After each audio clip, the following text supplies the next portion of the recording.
Okay, guys, I think we're going to get started, and we are going to start with Senator Watson on Senate Bill 618. And Senator Watson, you are the lone in-person witness on this piece of legislation, and therefore you can take the time you need to present Senate Bill 618. Thank you, Mr. Chair, and good afternoon, colleagues. For the record, Senator Ron Watson, representing the 23rd Legislative District, and thank you for the opportunity to present testimony in support of this important legislation, Senate Bill 618. I come before you today not to weaken ethical standards, but to strengthen fairness, consistency, and common sense within our ethics framework. For 8 years, I've had the honor of serving in the Maryland General Assembly, and during that time, I have seen firsthand the dedication, sacrifice, and financial realities faced by those who choose public service.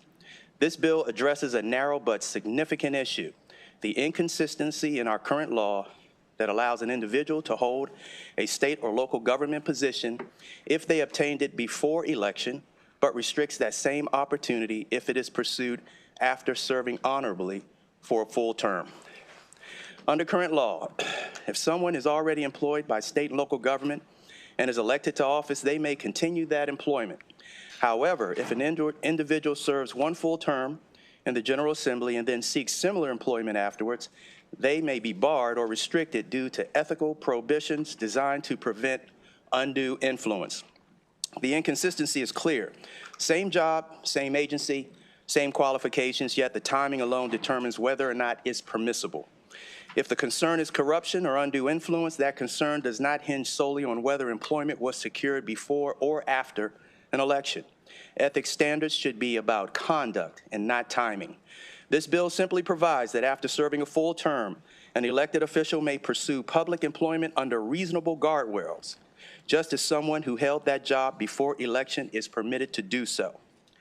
It is important to understand who our legislators are. Members of the Maryland Senate and House are not career politicians insulated from financial realities. We are small business owners, attorneys, educators, nonprofit leaders, public safety professionals, community advocates, and working parents and caregivers. Many members maintain outside employment because legislative compensation alone does not support a family in today's economy. The annual salary of a legislator, while an honor, is not comparable to private sector compensation, nor does it provide long-term financial security. Most of us enter public service not to enrich ourselves, but to serve our communities, often at great personal sacrifice. When that service ends, whether by choice or by the will of voters, members must transition back into the workforce, artificially restricting employment opportunities in state and local government, even when the individual is fully qualified and competitively selected, creates an unfair barrier. We must be candid. Serving in elected office often carries significant financial trade-offs. Careers are interrupted, professional networks shift, private sector advancements may slow, and retirement contributions may be impacted. But we want teachers, small business owners, young professionals, mid-career leaders, and community advocates to see legislative service as possible, not financially punitive. This bill does not eliminate ethical oversight. It does not authorize favoritism. It does not permit quid pro quo arrangements. Maryland already has conflict of interest laws, procurement safeguards, lobbying restrictions, disclosure requirements, independent ethics reviews. These protections remain intact. What the bill does is allow someone who has completed a full term of service to compete fairly for public employment, particularly when that employment is obtained through transparent, merit-based processes. Ethics should prevent corruption, not opportunity. Here's a case study. I personally know a gentleman who served honorably as an elected member of the Prince George's County Board of Education. This man opened new schools, closed schools, led redistricting activities, created policies, and served on a delegation with Nancy Grasmick to study CTE education in Denmark. When elected to the General Assembly, he served as vice chair of the Education Committee for Prince George's County delegation in the House. He then served honorably as a member of the Education, Energy, Environment Committee in the Senate and led debate on the blueprint for education. After all this, what he could not do was to work as an advisor to a superintendent of schools because his experience in an elected capacity was deemed invalid.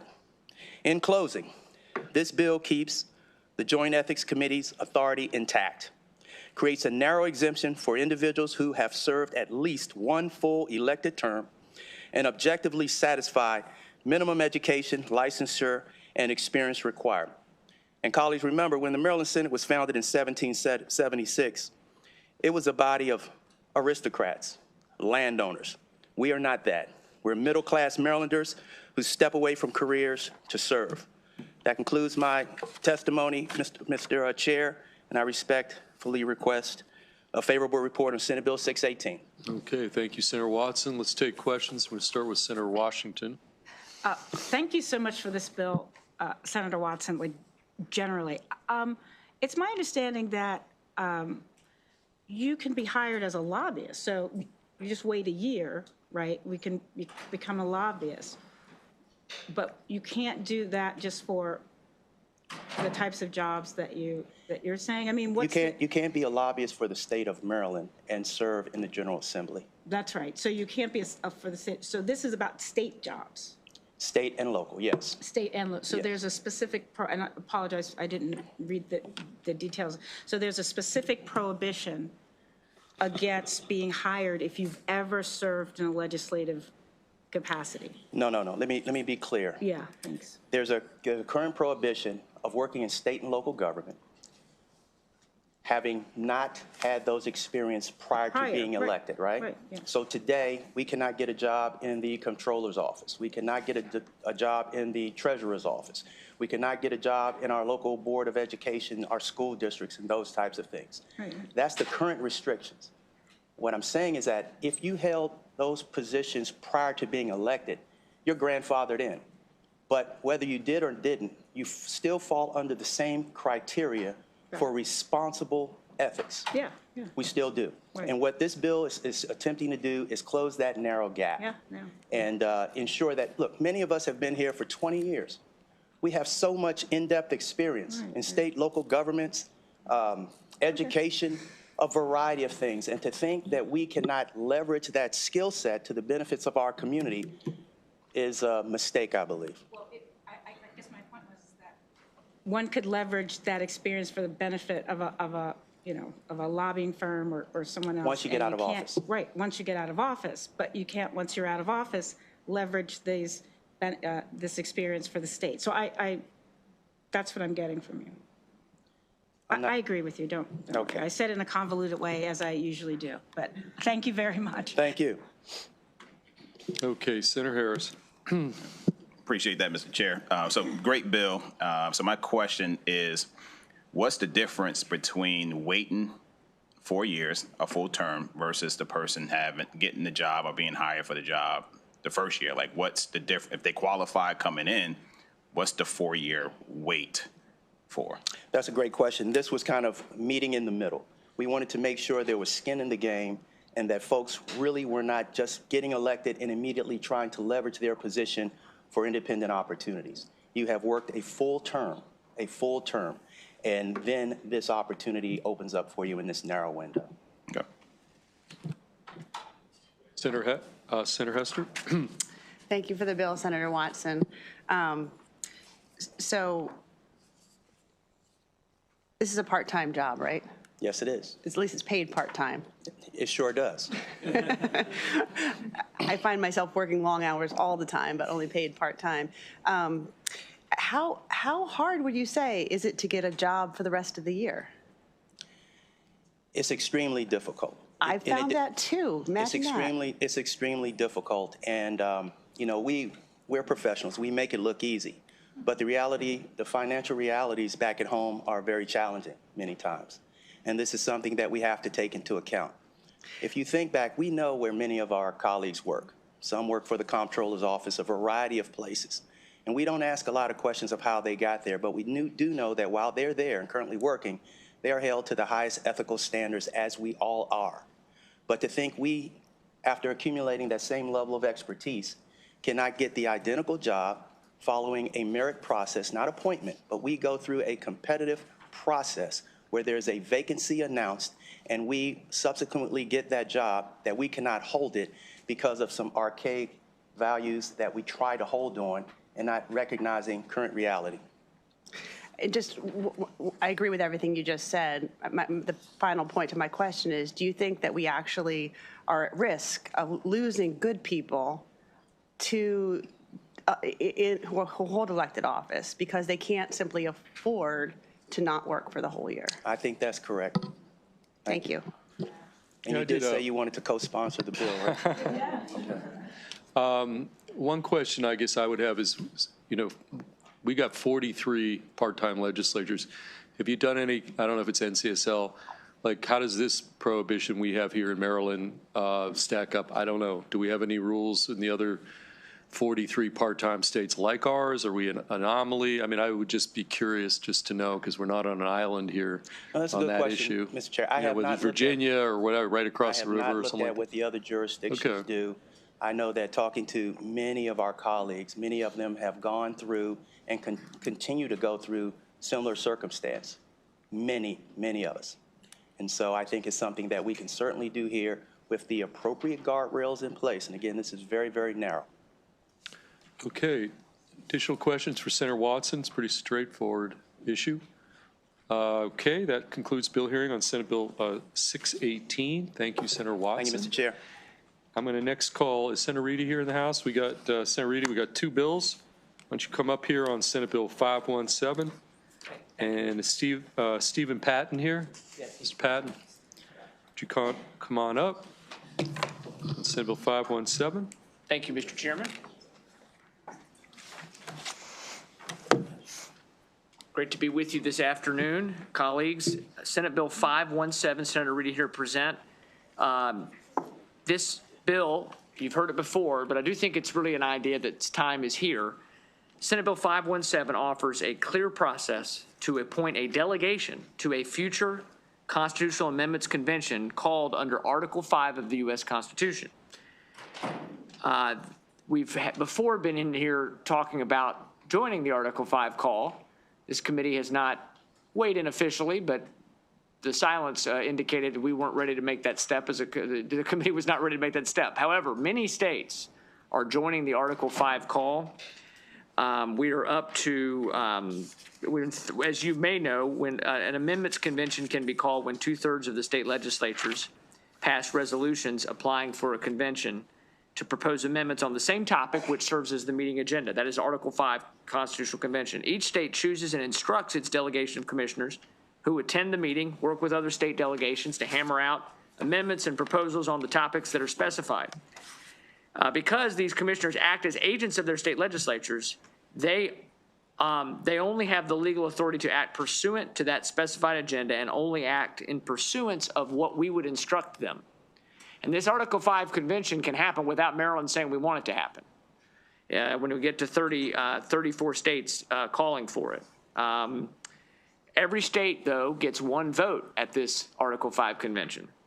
Any proposals that are supported by a majority of the states at the convention then are submitted back to us, all of the states, for ratification, and 38 states have to ratify it for it to become part of the Constitution.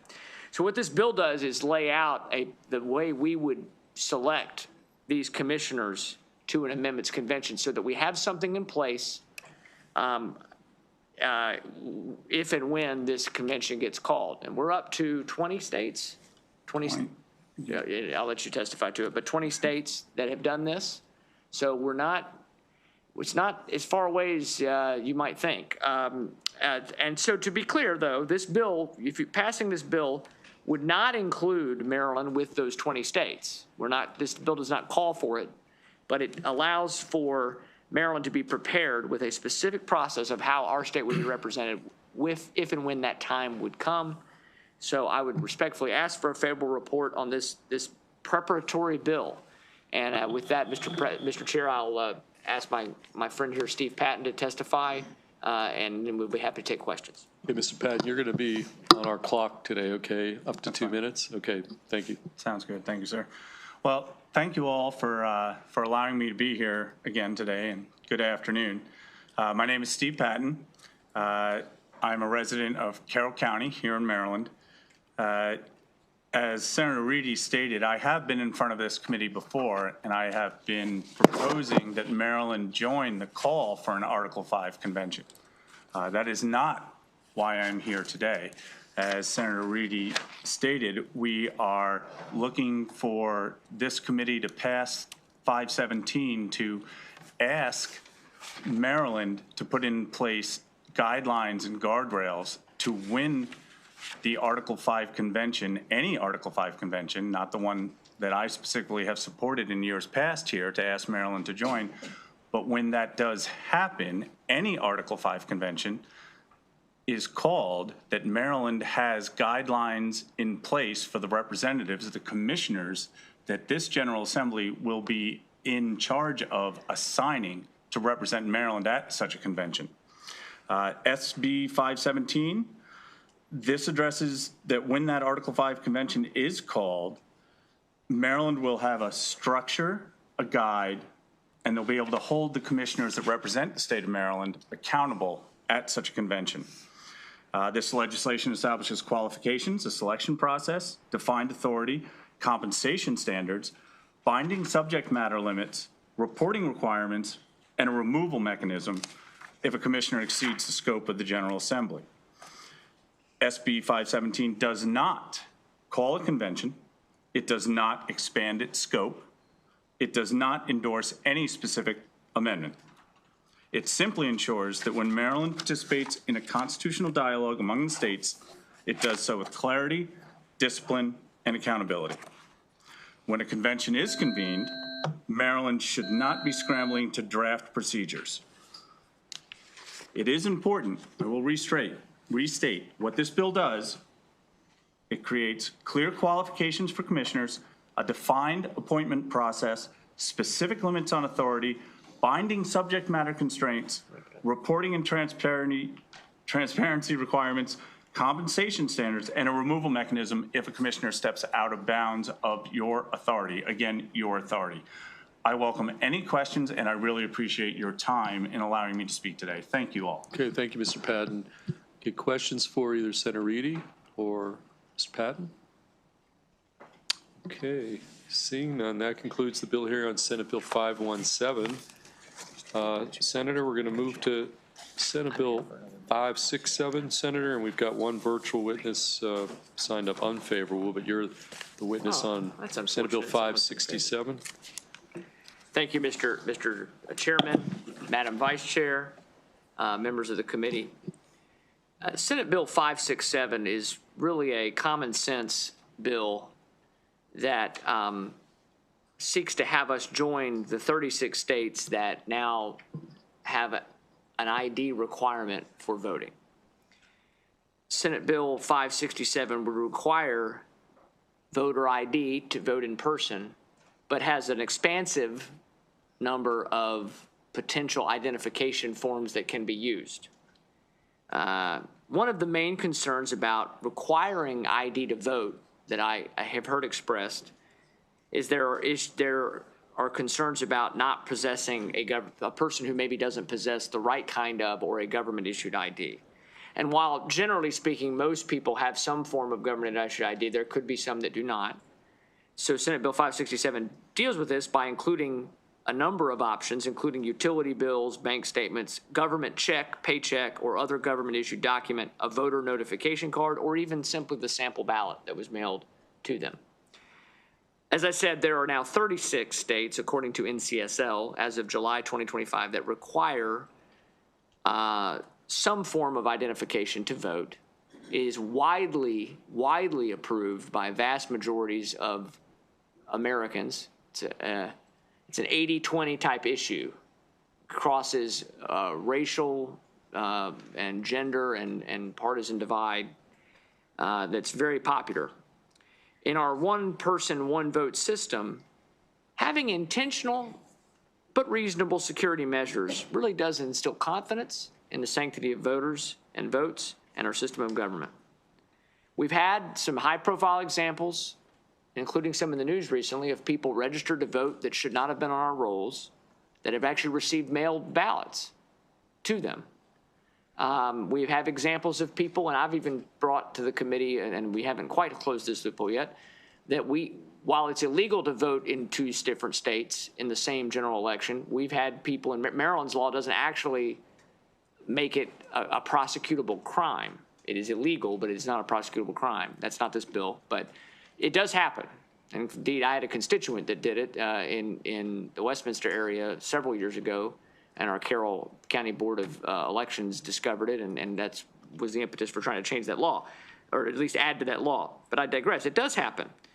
And because people can simply give a name when they show up at the ballot, you'll hear there's no documented, well, there's very little case of voter fraud, very little documented case of voter fraud in Maryland. Well, I don't believe there's been millions of fraudulent votes by any stretch of the imagination, but I do believe that there's no way to know if someone's giving a name, have the poll worker check it off, and then that vote is taken and stolen and is a fraudulent vote. You would never be able to prove that or know that. I even had a constituent once who their name had been checked off, and this is just, I think this is just an accident, but it had been checked off in another county, and I think it was just a situation where the poll worker hit the wrong name, honestly. But it does happen. So identification really is a way to make a check to be sure that the right person is voting and that it's a legal vote. So Senate Bill 567 gives voters that confidence, and we want every legal vote to be able to be cast and be counted. So Mr. Chairman, I appreciate your time, and I'd ask for a favorable report on this bill. Okay, thank you, Senator Reedy. Questions for Senator Reedy on Senate Bill 567? Senator Carrozza. Thank you, Mr. Chair. Thank you, Senator Reedy, for presenting the bill. And because I've actually had a number of my constituents who want to go up and show their ID. Oh, yes. So, just from the standpoint of that security and confidence in the system, can you give examples of other transactions that are, in some ways maybe less meaningful than voting, where you're required to provide an ID? Yeah, I mean, look, we're required to give ID to not just to get on a plane, to even get into the airport beyond security. We're required to give an ID for lots of forms of medications that we get. We're required to give an ID to get a handgun permit license. So when we talk about constitutional rights, it's often brought up, well, it's a constitutional right, so you can't require an ID. It's a constitutional right to own a firearm, but we do require ID for permits. We require ID for all number of things. And, it's funny, just this a couple days ago, the mayor of New York was asking for people to come and be part of the snow shoveling team there, asking for volunteers, and I think they were going to receive some compensation. He said, you have to bring your ID with you to prove who you are, to shovel snow. So I think it's not unreasonable. And as I said, some folks, I've had people get mad when I say, well, I've got a bill that will require some forms of ID. And they say, well, why isn't it all photo ID only? I said, well, we're trying to be reasonable. We do understand it's a constitutional right. So we want there to be multiple forms that somebody could offer, but we do think you should have to show ID. And I like you, I have constituents all the time that are stunned. And by the way, they're not all from my side of the aisle. I've had people contact me that are definitely not the same politics as me. They don't understand why people don't have to show some form of identification when they go to the polls. So thank you for the question. One brief follow-up, Mr. Chair. Senator Reedy, have you ever had any constituent contact you to object or complain that they had to show an ID? Not really, no. I mean, they don't have to vote, but It's yeah. something where, just an ID for anything, so I've never. Well, I've had people call and complain that why do I have to show an ID for this, but I don't have to show an ID to vote. I have heard that, but no. Okay.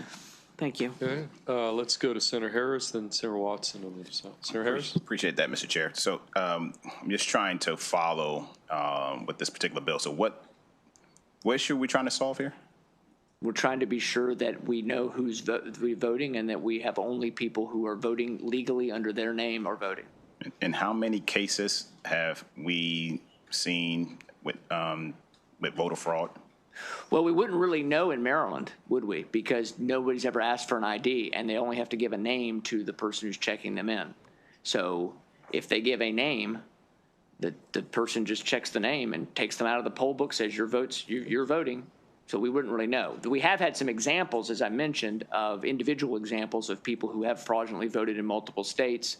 We've had examples of, we had an illegal immigrant who became the Des Moines, Iowa superintendent of schools, but had been registered to vote in Maryland for over a decade and was receiving mailed ballots he'd been sent mailed ballots. Now, we don't know if it doesn't appear that he actually voted those ballots, in fairness. But the point is, there's fraudulent things out there. It isn't saying that it's a significant number, but really any voter fraud is bad. But so it's a check. But we wouldn't really know because there's no record of it. Right. So the other example you used was that when someone went to an election poll and they went to go vote and their name was already checked off because it was checked off somewhere else.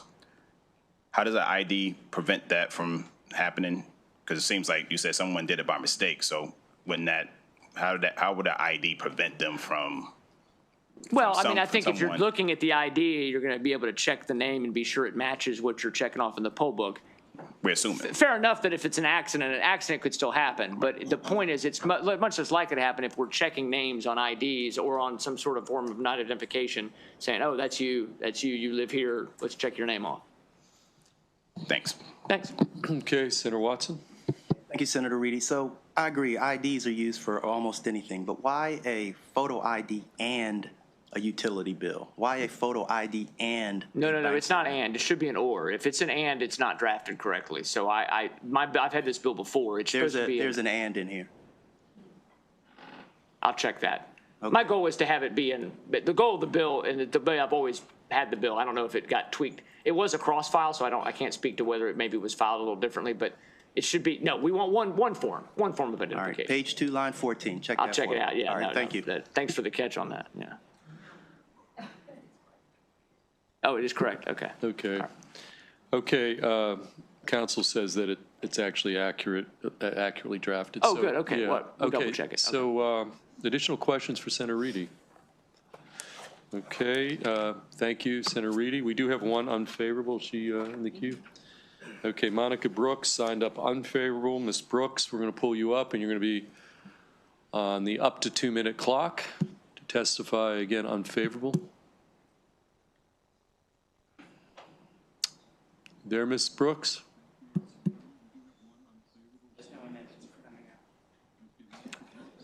Unfavorable, Ms. Brooks, we're going to pull you up, and you're going to be on the up to 2-minute clock. Testify. Okay. Okay, Ms. Brooks, can you hear me? Yes, I can hear you. Can you hear me? Yes, we hear you fine. So you've got 2 minutes to testify, and up to 2 minutes, and again, you're signed up unfavorable, so you can start. Thank you. Good afternoon, Chair Feldman and Vice Chair Kagan and members of the committee. My name is Monica Brooks, and I am president of Wacomico County NAACP. I also serve as the pod leader for all 9 Eastern Shore branches of the NAACP. It is concerning. We are in opposition of this bill. It is concerning that this legislation is advancing as a partisan proposal. The right to vote is fundamental and should not be shaped by partisan lines. When changes to ballot access move forward without bipartisan consensus, it raises concerns about fairness and even about impact. Maryland already has strong voter registration verification safeguards. According to the Maryland State Board of Elections, our elections are secure, and there have been no evidence of widespread in-person voter impersonation, the issue this bill seeks to address. And I also serve as an election judge. Under current laws, voters may present identification if they so choose. Voters must state their name, address, and other identifying information before receiving a ballot. In my experience, I have never had nor even heard of an incident where more than one person came to vote in a particular name. The safeguards are already in place, and they seem to be working. What this bill does create are additional barriers. Research from the U.S. Government Accountability Office found that strict voter ID laws reduce turnout with greater impact on Black voters and young voters. On the Eastern Shore, we serve rural communities where transportation is limited, MVA offices are not always easily accessible, and many residents rely on P.O. boxes or live in multi-generational households where utility bills may not even be in their name, serving in the particular adult's name. We also serve Indigenous residents and individuals born at home who may face challenges obtaining documents like certified birth certificates. Election integrity matters, but policy must be data-driven, equitable, and nonpartisan. This proposal risks creating barriers without evidence of a widespread problem. For this reason, we ask for an unfavorable report on this bill. Thank you. Okay, thank you.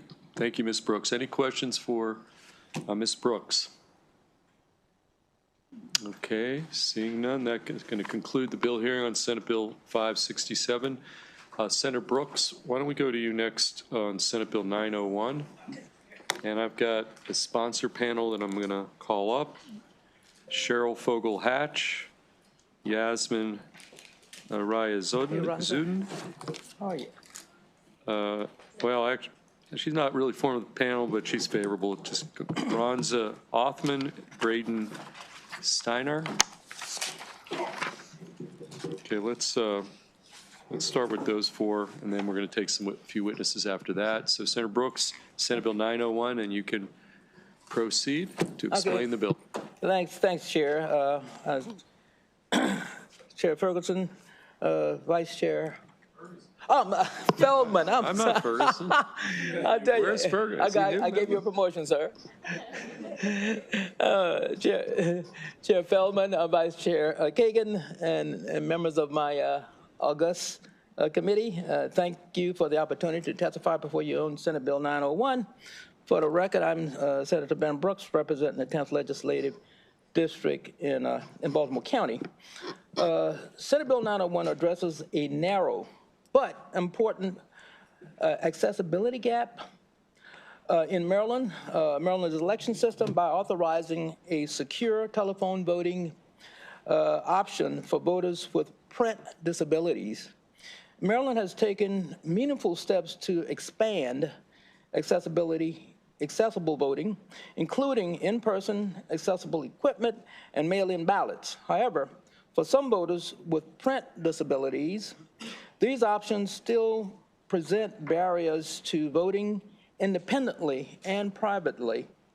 Telephone voting provides an additional targeted tool for those voters, one that meets them where they are and allows them to cast a ballot without relying on assistance from another person. This bill does not replace existing voting methods, nor does it expand eligibility broadly.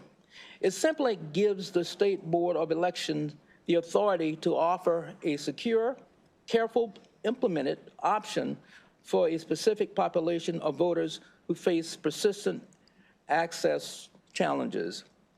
Telephone voting is designed with robust security controls, including voter authentication and secure transmission, and it does not expose ballots to the same risks as internet or online voting platforms.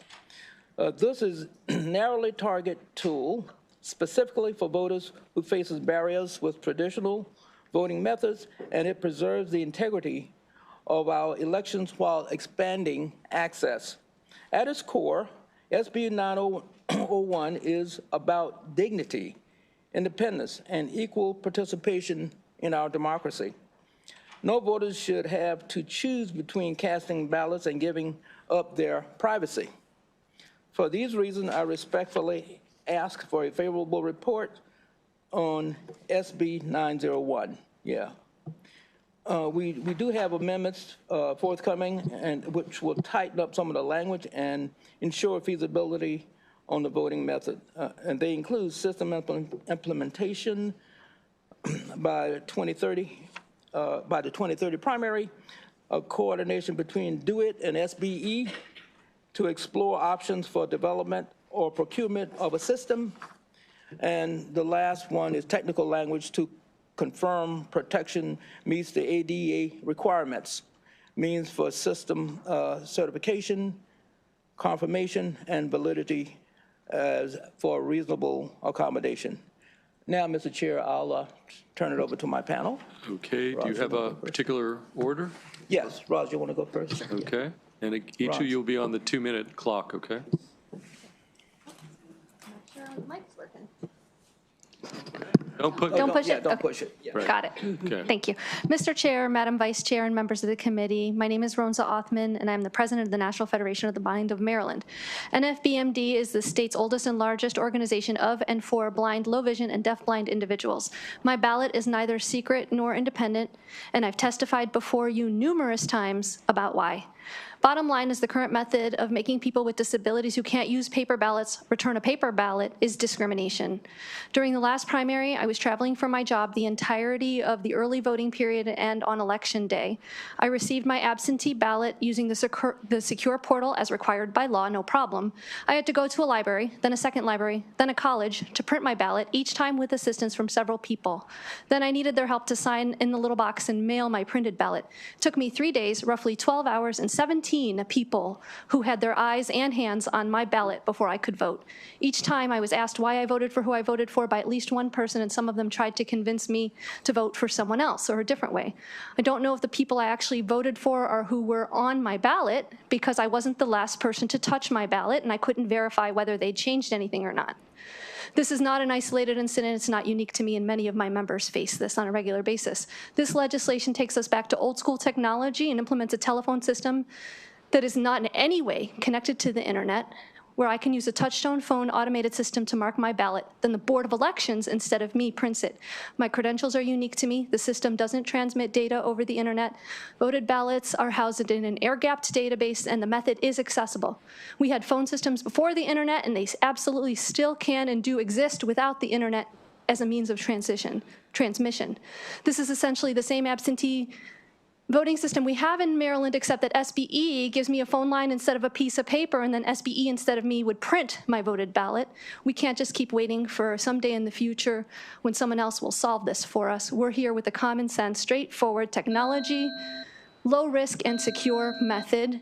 And so for that reason, I urge a favorable report. I'm happy to answer any questions you may have, including to walk you through what this process would actually look like in application if you'd like me to do so. Thank you so much. Okay, thank you. Let's go down to the next witness. Thank you. Okay. You could get the mic a little closer Cheryl. so we can hear. Yeah, there you go. There we go. Perfect.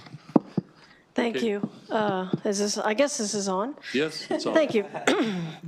Thank you, committee members. My name is Cheryl Fogle-Hatch. I reside in Baltimore City. I am in support of this bill. I am blind. I am an accessibility consultant for museums. I, like Ronza, often travel for my work, either to conferences or to my client museums. And it's possible these periods of travel coincide with elections. I have the same issues that she does with not being able to sign my own printed ballot. And for the same reasons as Ronza, I support this bill. Okay, thank you. Good afternoon, Chairman and committee members. My name is Yasmin Riazuddin. I came from India in 1990 to this country, and I became a U.S. citizen in 1996. Since then, I have voted in every single election. My father used to be my biggest supporter in this matter. He recently passed away in December. Now I don't have a way of getting to the polls myself because where I live in District 17, and I don't have reliable transportation. There are buses that come only in the morning and the evenings. There are nothing during the day. Taxi cabs will not take me half a mile to the school where I have to vote because, of course, it's a short fare for them. It's a small fare for them. They don't want to do that. Metro Access has their own problems. As you may know, that Metro Access will take me to the polling place, and I will have to wait another 2 hours after voting to come back home. Means I can't stay at the polling place for that long of a time. And my neighbors, I don't have any neighbors who speak English very well, so I have problems with that. This legislation will help me, give me another tool in my toolbox, and it will help me with the democratic process. I would love to have this bill passed. Thank you. Thank you for testimony. Sir? Thank you, Chairman, Vice Chair, and committee members for the opportunity to provide testimony today. And thank you to Senator Brooks for continuing to recognize the importance of access to the ballot box for Marylanders with disabilities by his sponsorship of this bill. I deeply appreciate the opportunity to testify in support of the bill. My name is Braden Steiner, and I'm an attorney with Disability Rights Maryland, the protection and advocacy organization for the state. DRM's mission is to advocate for the legal rights of people with disabilities throughout the state. One of the mandated purposes of DRM's legal work is to ensure that people with disabilities are able to engage with the voting process without fear of discrimination. As part of that mandate, DRM works to ensure that Marylanders with disabilities can fully and equally participate in the electoral process. DRM submits its testimony in support of Senate Bill 901 with the amendments that we've already discussed. Federal law, including the Americans with Disabilities Act and the Help America Vote Act, require that voters with disabilities have an equal opportunity to participate in the voting process, including the opportunity to vote privately and independently. Despite these protections, significant barriers persist, as you've heard. Many voting methods continue to rely on printed materials or in-person assistance, limiting meaningful access and undermining ballot secrecy for some voters with disabilities. Many voters with print disabilities, including individuals who are blind or have low vision, are unable to independently read or mark a standard paper ballot. As a result, these voters must rely on assistance from poll workers, family members, or aides to complete their ballot. This reliance can compromise ballot secrecy and undermines the fundamental right to vote privately and independently. Telephonic voting has the potential to meaningfully address the barriers previously mentioned. When implemented with strong security and accessibility safeguards, telephonic voting can provide voters with disabilities the opportunity to cast their ballots independently, privately, and securely. This bill does not propose a method that will replace existing voting options. Rather, it expands access to work to ensure that no voter is excluded by a system that does not meet their needs. DRM supports Senate Bill 901 with the sponsor amendments, which are also supported by NFB. And these amendments strengthen the bill by reinforcing implementation timelines, establishing security and testing safeguards, and grounding the certification process in the state's disability access obligations while preserving the bill's core accessibility purposes. Thank you. Okay. Okay, we'll take questions from the committee. Okay, thank you, Senator Brooks, and to the witnesses. I'm going to call up Nikki Tyree is here, signed up unfavorable. Is Ms. Tyree here? League of Women Voters. Yep, come on up.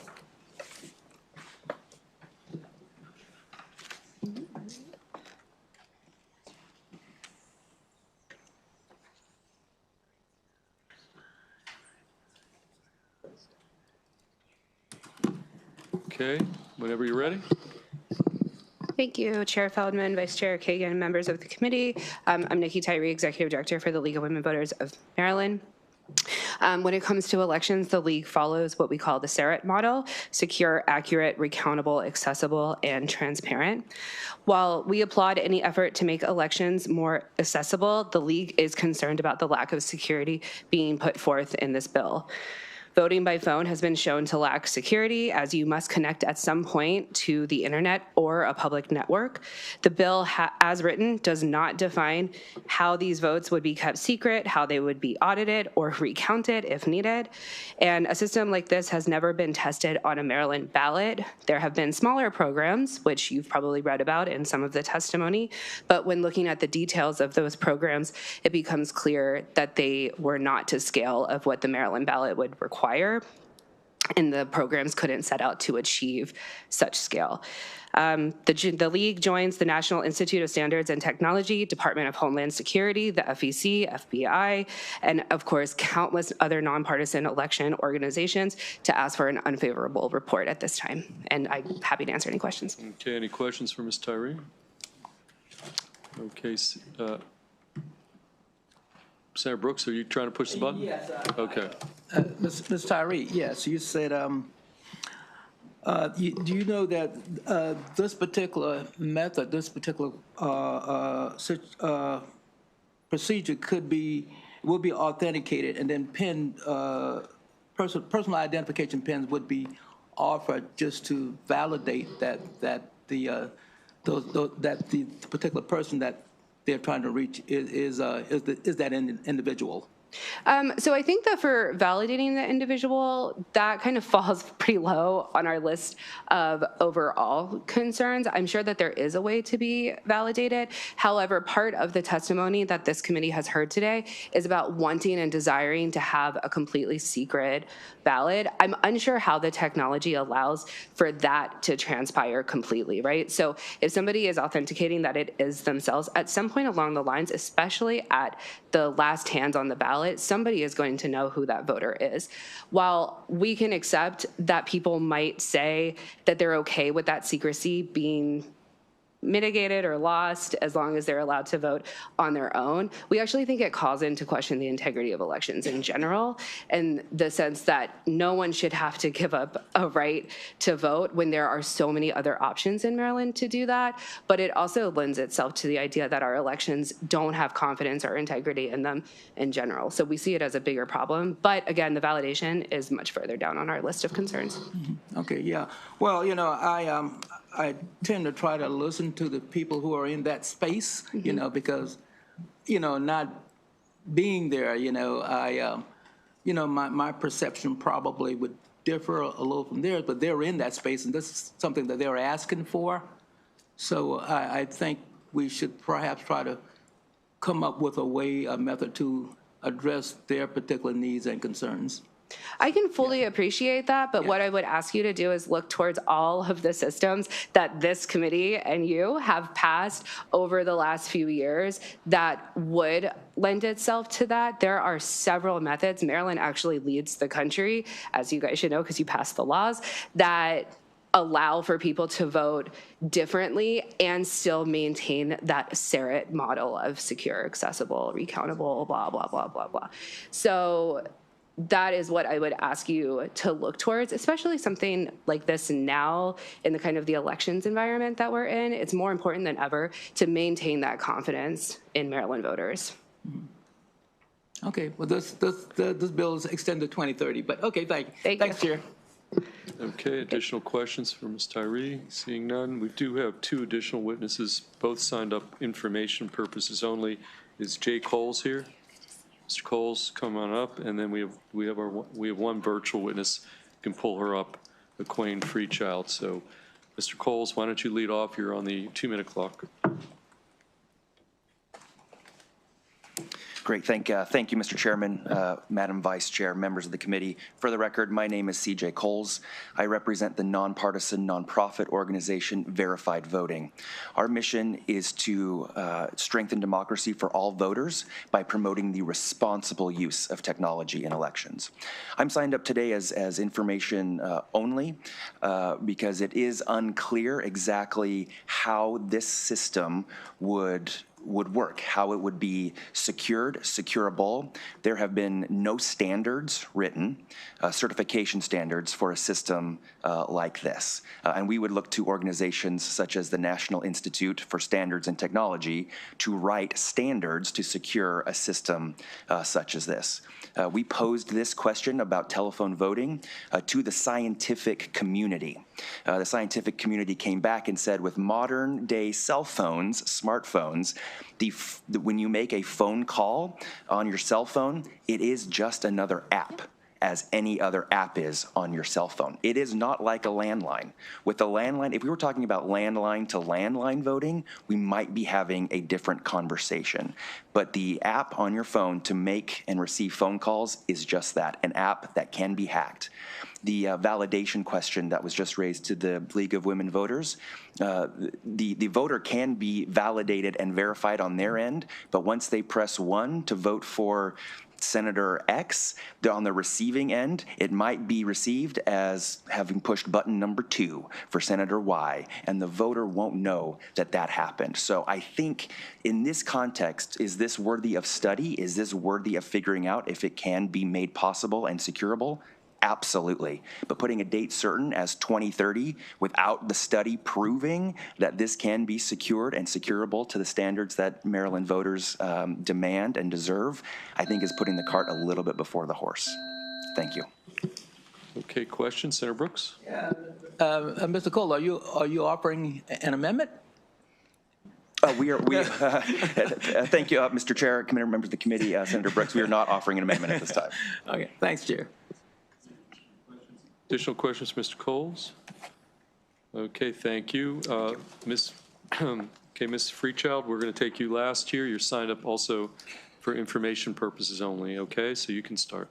Thank you, Chair Feldman. We're a membership organization with tens of thousands of members in Maryland. We work to ensure convenient, accessible, and reliable voting for all.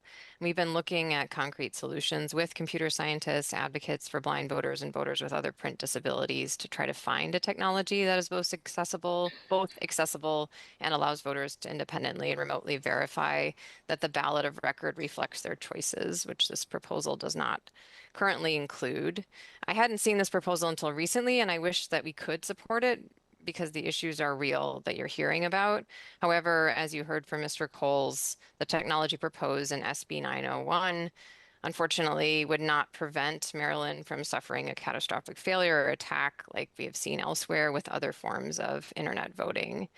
I do think that the piece of this that tries to limit the use of an accessible technology like this to a small number of voters is a step in the right direction. I have not had the time to verify whether limiting the use of this system to people with print disabilities would definitively stand up under the NFB versus Lamone, that's the National Federation of the Blind, versus Lamone settlement, which previously allowed all Maryland voters to use a technology that we do support, electronic ballot delivery, not return, as described by Ronza Othman in her testimony, to be used by any Maryland voter who wishes to. And so I'm also concerned that this system may not be as limited as the bill purports, and I just haven't had enough time, so I apologize. But as I've shared in past years, in Australia, they tried this in a particular state. 30,000 people couldn't get a chance to vote because the system crashed. In Ecuador, they had to rerun an election for their entire Congress, their parliament, because their system for international voters crashed, and they had to force people to either go to a consulate, an embassy, or not vote in the rerun in a very tumultuous time in 2023. In Australia, they had to sue the winning candidates, and they came in tears and had to refundraise and rerun their elections because so many people couldn't vote when the system failed that they weren't sure who had actually won. And so those are the vulnerabilities that we're worried about when we talk about a system that we're not sure can be secure. But I greatly respect and hope to work with Ronza Othman and other Maryland proponents of this bill to find other solutions. It is absolutely something we can't stop working on. Okay, thank you, Ms. Freechild. Any questions for our witness, virtual witness? Okay, seeing none, that concludes bill hearing on Senate Bill 901. Senator Harris, you're the only witness on Senate Bill 931, so why don't you just come up and do it, and then we'll go to Senator Lewis Young next, okay? Senate Bill 931, Senator Harris.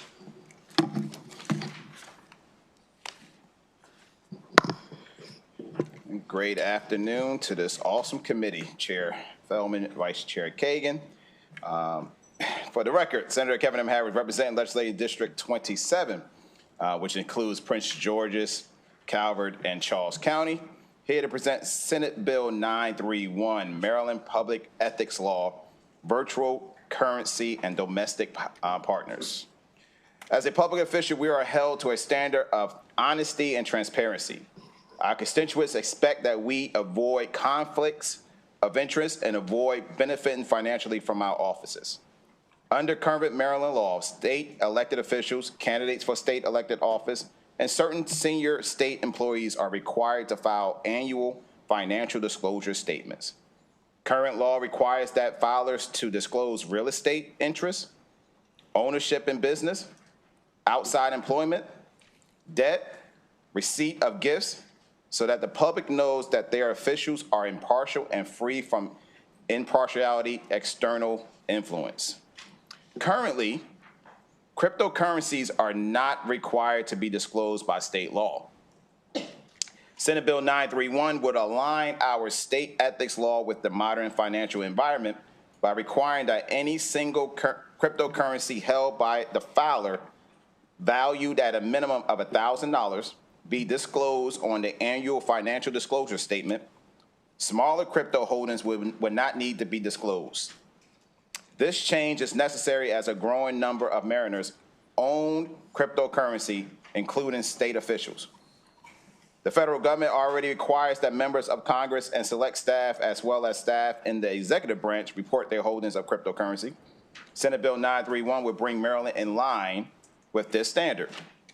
Additionally, Senate Bill 931 adds domestic partners wherever spouse appears in the ethics disclosure statute, ensuring that the financial interests are disclosed consistently and comprehensively. Our communities put their trust in us to act on their behalf and to represent their interests wholeheartedly. By modernizing our financial disclosure requirements, we are instilling confidence that state officials will maintain their impartiality and independence. With that, I ask for a favorable committee report on Senate Bill 931, and that's my testimony. Okay, thank you, Senator Harris. Questions for Senator Harris on Senate Bill 931?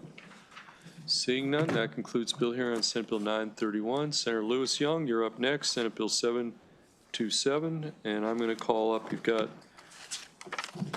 designated 5 folks to be sponsor panelists. 2 of them are virtual, 3 in person. In person, I've got Michelle Feldman, no relation. Forrest Senti. Is Forrest Senti here? And Ronza Othman. And then the 2 virtual are Jocelyn Buccaro and Sam Kinch. Correct. Thank you. Good afternoon. And actually, we do have one. Is Janice Samuel here?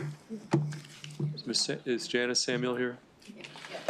Yeah, she signed up favorable. Senator, she signed up favorable. Can we just let her join your panel? Sure. And sounds good. I'll simplify things. Okay, so we're on Senate Bill 727, and you can take the time you need to present the bill. Thank you very much, Mr. Chair. Good afternoon to Madam Vice Chair and the committee. Always good to be back. As you all know, the turnout in municipal elections is very low. I know in my community in Frederick, at best, we get a 23% turnout. And I have found in the state for municipal elections overall, it ranges between 18 and 23%. There's probably a combination of factors. Certainly, we know that people just are not as engaged in municipal elections as they might be in federal and state elections. But there are other factors playing into it as well, and that is that there just are not sufficient options for some portions of the population to be able to vote and to vote comfortably. This bill is intended to address that phenomenon. Qualified electronic transmission systems and authorization of use of mobile voting. This is an enabling bill only. It is not a requirement. It is enabling at the municipal level. We know that there are federal laws that require voting systems and polling places to provide meaningful access to individuals with disabilities. Specifically, a section of the Help America Vote Act requires that voting systems shall be accessible for people with disabilities, including non-visual accessibility for the blind and visually impaired, in a manner that provides the same opportunity for access and participation, but importantly, including privacy and independence being the same as for other voters. Also, Title II of the American with Disabilities Act requires that individuals with disabilities have equal access to government information and services, including the voting process. So we know, as I mentioned earlier, that there are barriers that remain to participation. In many elections, voters with disabilities are not supplied the tools necessary to mark a paper ballot independently and privately. This forces these voters to rely on assistance from an aide, from a poll worker, from a family, and to some extent, it can undermine some of these federally federally protected rights that I just mentioned to cast a private ballot. So this legislation that we're proposing today is about opportunity, flexibility, and trust in our local communities and voting options. At its core, as I mentioned, it is enabling legislation, not a mandate. It does not require any county or municipality to change how they run elections. It doesn't replace in-person voting or paper ballots. Instead, it simply gives municipalities the option to decide for themselves whether mobile voting could actually help some of their voters. Voters keep every option that they have today. This bill would just add one more tool that communities can choose or not choose to take advantage of based on their own needs. Across the country, 32 states already permit some form of mobile or electronic voting. And 11 states have municipalities using mobile voting in certain elections. However, Maryland municipalities can only explore this option if the General Assembly gives them the green light. So that's exactly what this bill does. It opens the door and lets local leaders decide what works best for their communities. For many voters, that flexibility could make a real difference. Mobile voting could help voters with disabilities or visual impairments vote more independently. It can help veterans, students, seniors, and working Marylanders that don't have flexibility in their schedule or face travel challenges or distance. It can also give more people more of a chance to fully participate and privately participate in our democracy. Just as important, security is built in from the start. And this is a really important factor. You'll notice in some of the oppositional testimony, that is the key concern and objection.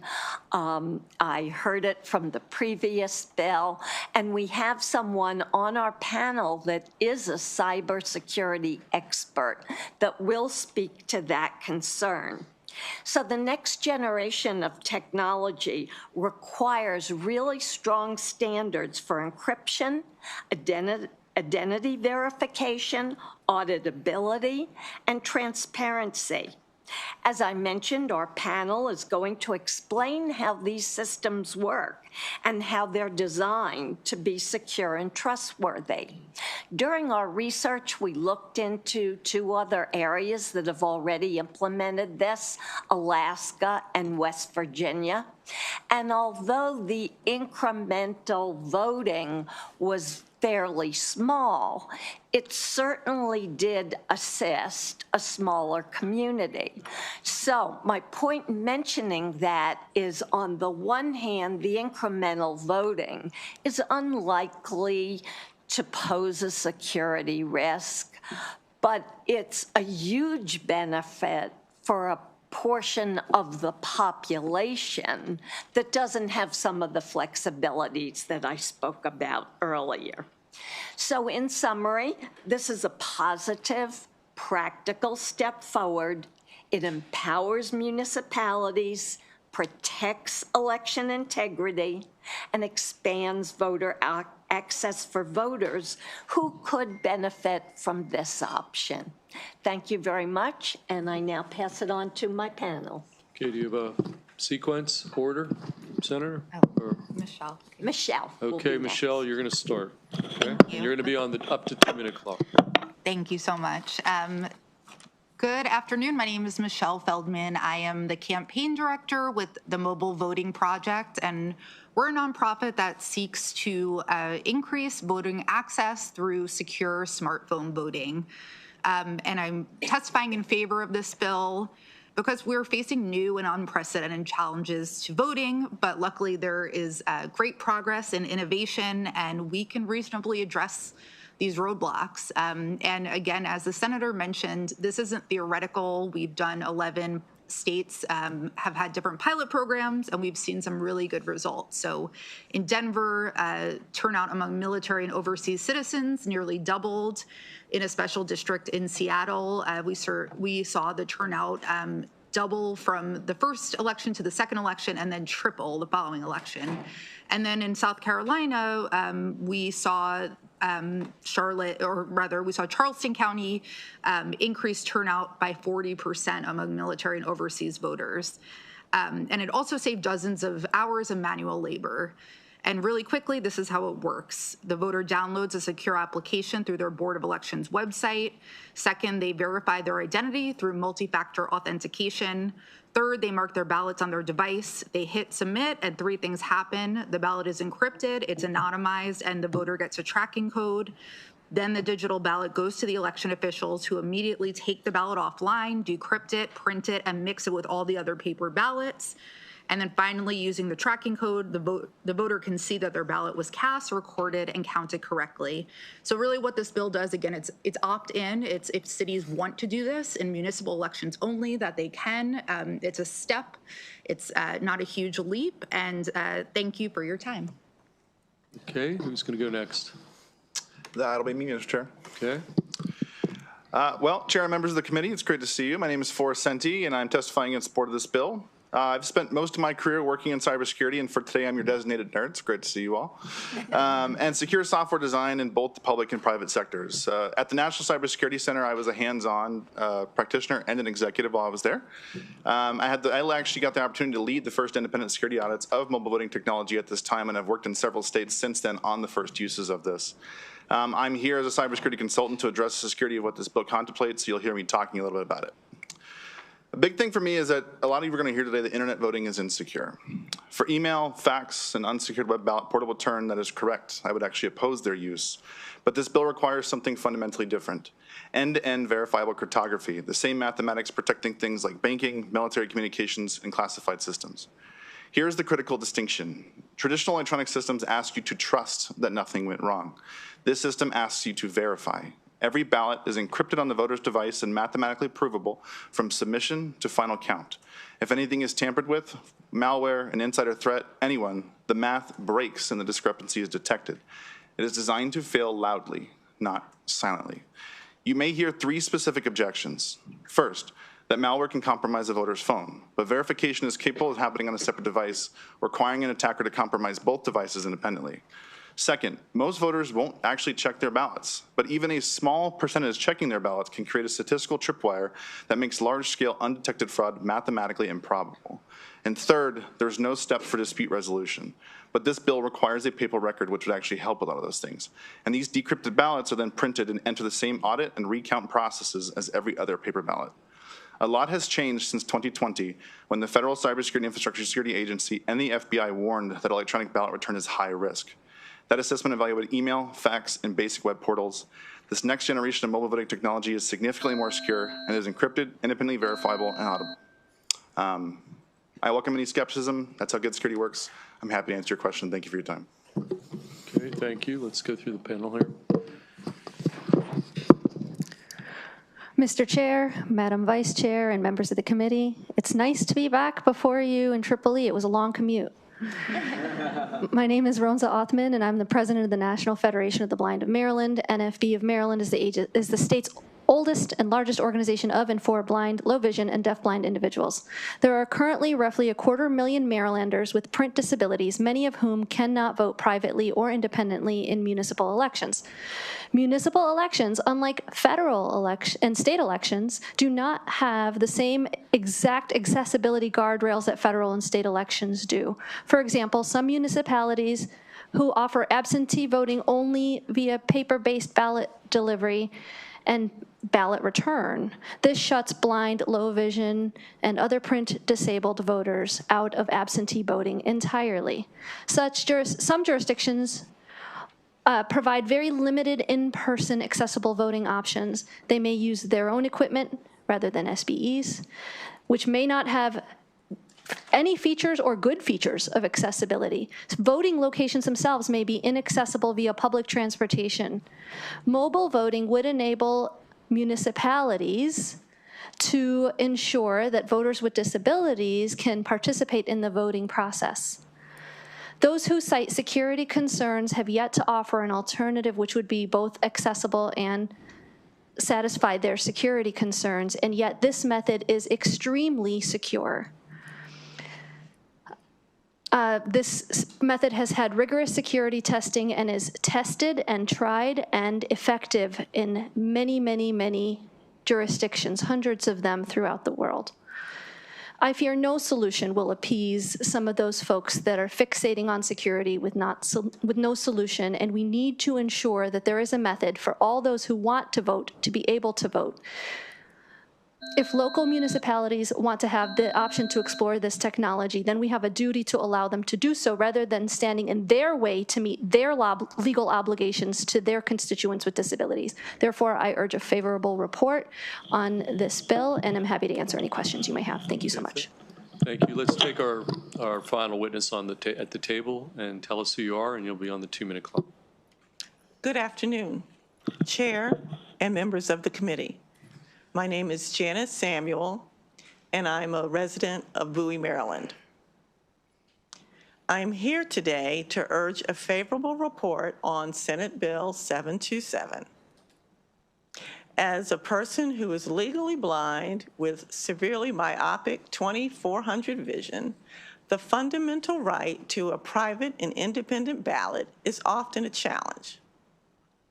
Currently, in many municipal elections, my options are limited. I must either rely on a sighted person to mark my ballot, forfeiting my privacy, or navigate physical polling places that may lack the specialized equipment I need, or polling personnel are not properly trained. SB 727 changes that by authorizing municipalities to use qualified electronic transmission systems. For the blind community, this isn't just a matter of convenience, it's a matter of civil rights. Let's talk about independence. This technology allows me to use my own assistive software at home to receive, mark, and return my ballot securely and privately. Security. This bill specifically requires end-to-end encryption and multi-factor authentication, ensuring my vote is as secure as it is accessible. Equity.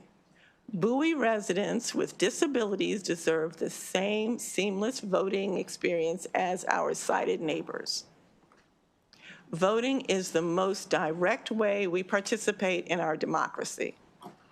By passing SB 727, you ensure that a secret ballot applies to all Marylanders, regardless of how we see the ballot.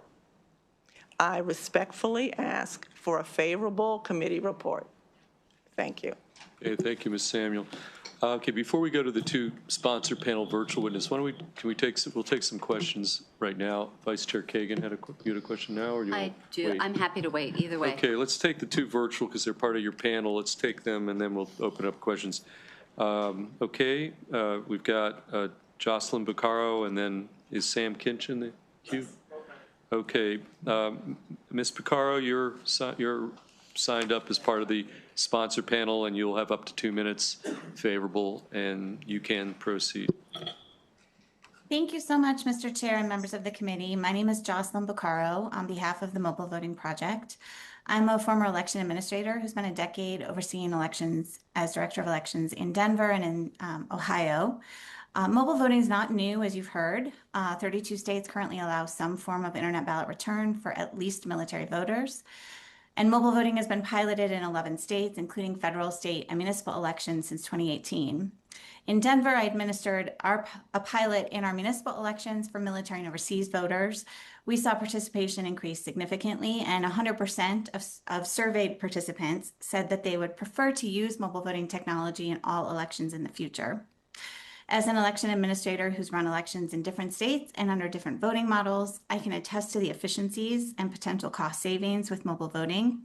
In-person voting is one of the most expensive voting methods because of the amount of equipment, physical polling places, and poll workers needed to administer. In low turnout elections like local and municipal elections, those costs can run into the hundreds per vote cast. Mail ballots are also expensive and time-consuming and labor-intensive, and those costs are on the rise due to higher paper and postage costs. Mobile voting, once scaled, can be a much more efficient and less costly, reducing the money spent on printing and postage and the time spent processing and tabulating mail-in votes. Importantly, mobile voting is only a transmission method. It does not replace existing audit and tabulation processes. Paper ballots would still be printed and counted alongside other ballots, preserving auditability while reducing administrative burden. For local jurisdictions operating under tight budgets, especially in off-cycle municipal elections, these efficiencies matter. Mobile voting offers a secure, transparent option that not only expands access, but also allows election administrators to allocate resources more effectively. The bill provides a thoughtful framework for innovation while preserving integrity. I respectfully urge your support. Thank you. Okay, thank you. Let's take your testimony, Mr. Kinch, and then we'll take questions for everybody. Mr. Kinch, you're on the 2-minute clock, and again, you're part of the sponsor panel. Thank you. Chair and members of the committee, my name is Sam Kinch. I'm a resident of Crownsville, Maryland. I'm testifying as a 30-year veteran of the United States military and a cybersecurity expert. I spent years integrating National Guard forces into U.S. Cyber Command, both offensive and defensive cyber operations. As a military veteran, I know personally how difficult it can be to exercise the basic right to vote, especially when you're stationed overseas. Far too many service members are deployed abroad. They don't get to vote, not because they lack commitment, but because the process can be slow, it can be complicated, it is unreliable at best. When stationed overseas, I never knew whether my ballot was actually counted. I was skeptical about whether mobile voting could provide a solution. I actually spent my career defending critical cyber systems and identifying vulnerabilities. As a veteran and a cybersecurity professional, I could not support mobile voting unless it had strong systems integrity. However, after years of thorough review, I believe mobile voting in particular can be secure and transparent. Technology and security systems have evolved rapidly. We can now expand access without sacrificing integrity. The new technology is transparent. It assumes bad actors are everywhere. As you've heard, if there's a problem, the system is designed to fail loudly and ensure that problems can be corrected, which is not the case in other forms of voting. SB 727 provides Maryland municipalities the opportunity to use a responsible tool that has demonstrated at times a 300% increase in voter participation, encourages our deployed military members to vote, creates additional resilience in our electoral processes, and strengthens voter trust. I respectfully urge a favorable report. Thank you for your time and your consideration. Okay, thank you for the testimony. Okay, we'll take questions for anybody at the table or in the queue virtually. All signed up favorable, and now we'll go to Vice Chair Kagan. Thank you, Mr. Chair. Senator Young, this is a question for you. I'm noting that the Maryland Municipal League is in the room and submitted written, but they're not at the table. So, Ms. Bailey, Thupari, I don't know whether you will need to be summoned if you're willing or able. Senator Young, let me start with you. Do you know how many of our 157 or 161 cities, towns, and special taxing districts already use mail-in ballots, and how many use ballot marking devices, BMDs? I'm sorry, I do not know the answer to that, but happy to try to find out for you. Okay. So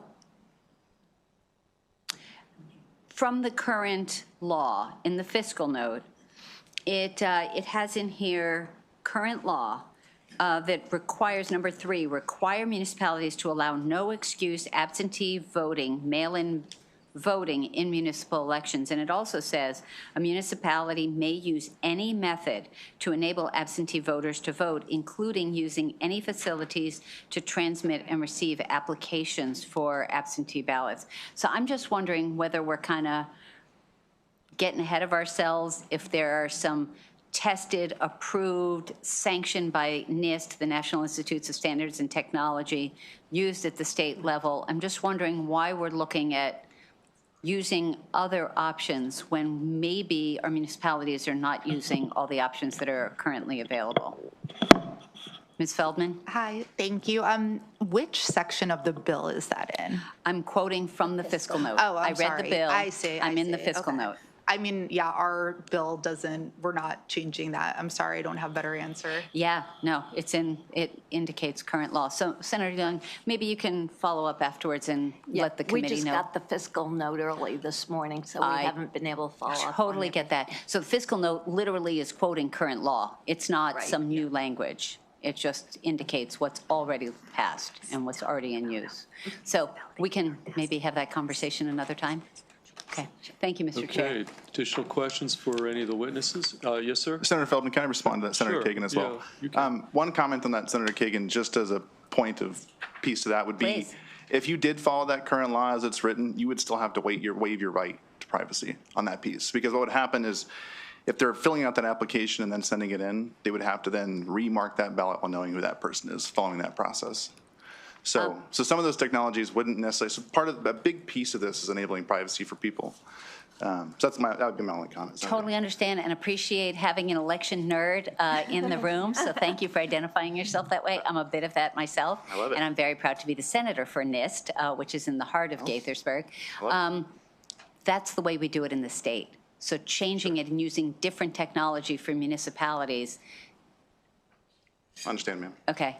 And Ronza testified on Senator Brooks's bill about possibility of expanding technology for the state in order to advance. But again, until NIST, until all the things. So May I respond, Senator, as well? Yes. I think we're. No, Please. Yeah, why don't you go ahead? Okay. Senator, Madam Vice Chair, if the municipalities were applying the law as it's currently written, we wouldn't be here because members of our community wouldn't be shut out of municipal voting as they currently are.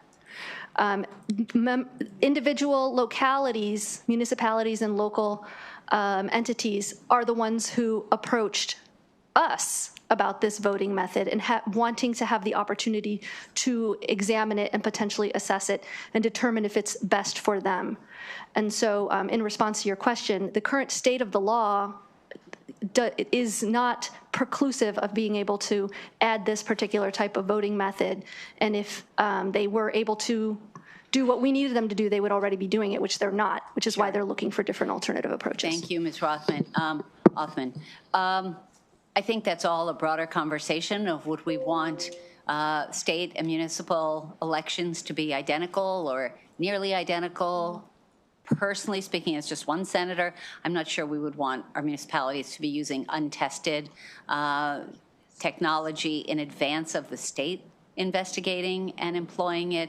But if there are municipalities that are not using options like mail-in ballot, like ballot marking devices, which I know, Ms. Othman, are not perfect, but better than what has been described or would have been used traditionally in some of our local elections, then that's a conversation with our friends at the Municipal League, I think.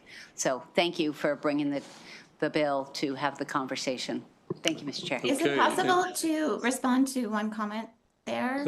Okay, how about you? We'll have the last word, Jocelyn. Why don't Sure, you? I apologize. I just heard her mention untested technology, and I just wanted to respond to that real quickly and say that this is not an untested technology. Technology like what is being proposed here has been used in other countries in national elections, local elections for the last 20 plus years. So this is definitely not untested. And here in the United States, several states are using technologies similar to this that meet and verifiability and are used for both voters with disabilities and military and overseas voters in federal elections today. So it is definitely not untested. I'm very aware of Bicaro of about some of the testimony, the technology that we are already using, and I have a bill coming up shortly that actually totally talks about that. So you're right that there is technology that is already being used. This is proposing something different, and again, until NIST, until all that. So anyway, to be continued. I appreciate it. Okay, to be continued. But I want to thank this group for the testimony and the folks on virtually. There are a few additional witnesses. Is Julius Whaley here? Julius, come on up. Is Brenda Gerton Mitchell here virtually? Okay, why don't you pull her up? And what about Braden Steinar? Hey, why don't you come up? You sound favorable with the amendment. Why don't you guys come up, and then there are 2 witnesses unfavorable. We'll take those separately. Okay, so Julius, you want to start, and then we'll go to you, Braden, and then we'll take our 1 virtual witness. So you're each under the up to 2-minute clock. Hello. Okay. Hello, chairs and members of the committee. Thank you for the opportunity to testify. My name is Julius Whaley, and I live in Hyattsville, Maryland. I've lived here in Maryland my whole life. Growing up, I've always wanted my mom to go vote. And I remember seeing a lot of elderly and disabled members of my community going up to vote, and sometimes without caregivers to assist. And while that may seem small, to other people with limited mobility, getting to a polling place can be significantly physical and be a logistical burden. Mail-in voting expanded access during mail-in voting expanded access during COVID, and it also raised concerns as well. We've seen ballots misplaced, drop boxes vandalized, and even set on fire. And while these incidents are not widespread, they do affect public confidence and should be taken seriously when we talk about voter access and security. We live in a digital world. Technology expands access in not only healthcare, but education and just work in general. And I believe we can apply those same innovations to voting, especially for the importance of those who are elderly and disabled. Through my involvement with Civics Unplugged and as my school student body president, I know the importance of participating in not only our civics duty as U.S. citizens, but also to just how important having democracy is. Senate Bill 727 would allow cities to enable mobile voting, and as an additional option, I want to stress that this would not replace existing methods, but it would give communities flexibility to extend access responsibly.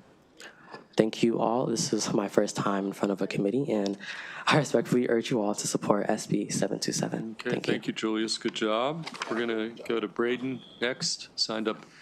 You're favorable with amendments, though. Okay. Yes, sir. Yeah. Thank you, Chairman Feldman, Vice Chair Kagan, and committee members for the opportunity to provide this testimony today. And thank you to the Senator Lewis Young, for continuing to recognize the importance of access to the ballot box for Marylanders with disabilities by her sponsorship of this bill. I deeply appreciate the opportunity to be before you again here to testify in support of the bill. My name is Braden Steiner, and I'm an attorney with Disability Rights Maryland, the protection advocacy organization for the state. DRM's mission is to advocate for the legal rights of people with disabilities throughout the state, and one of those mandated purposes is DRM's legal work to ensure that people with disabilities are able to engage with the voting process without fear of discrimination. As part of that mandate, DRM works to ensure that Marylanders with disabilities can fully and equally participate in the electoral process.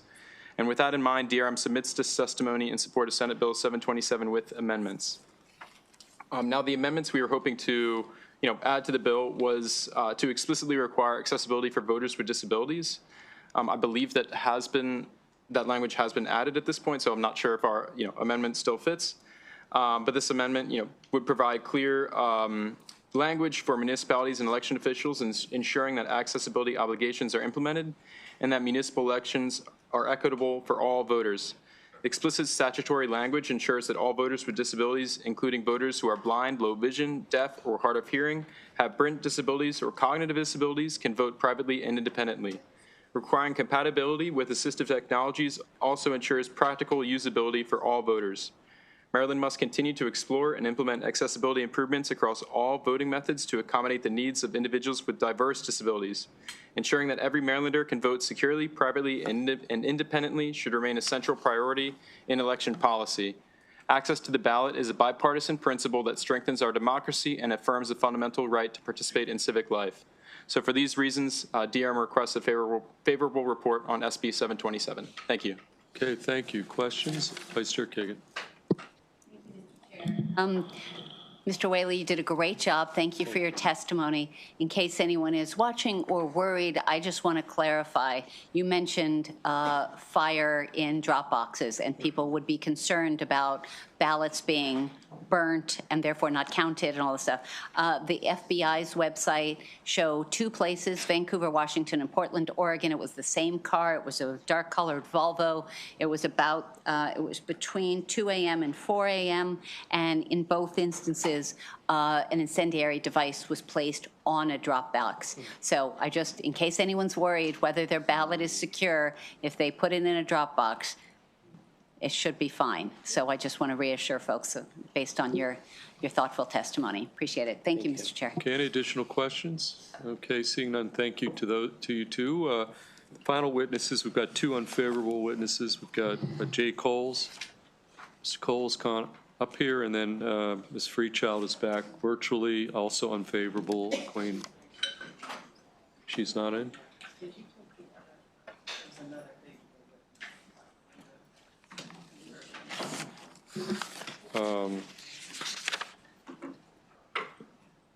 Oh, virtual?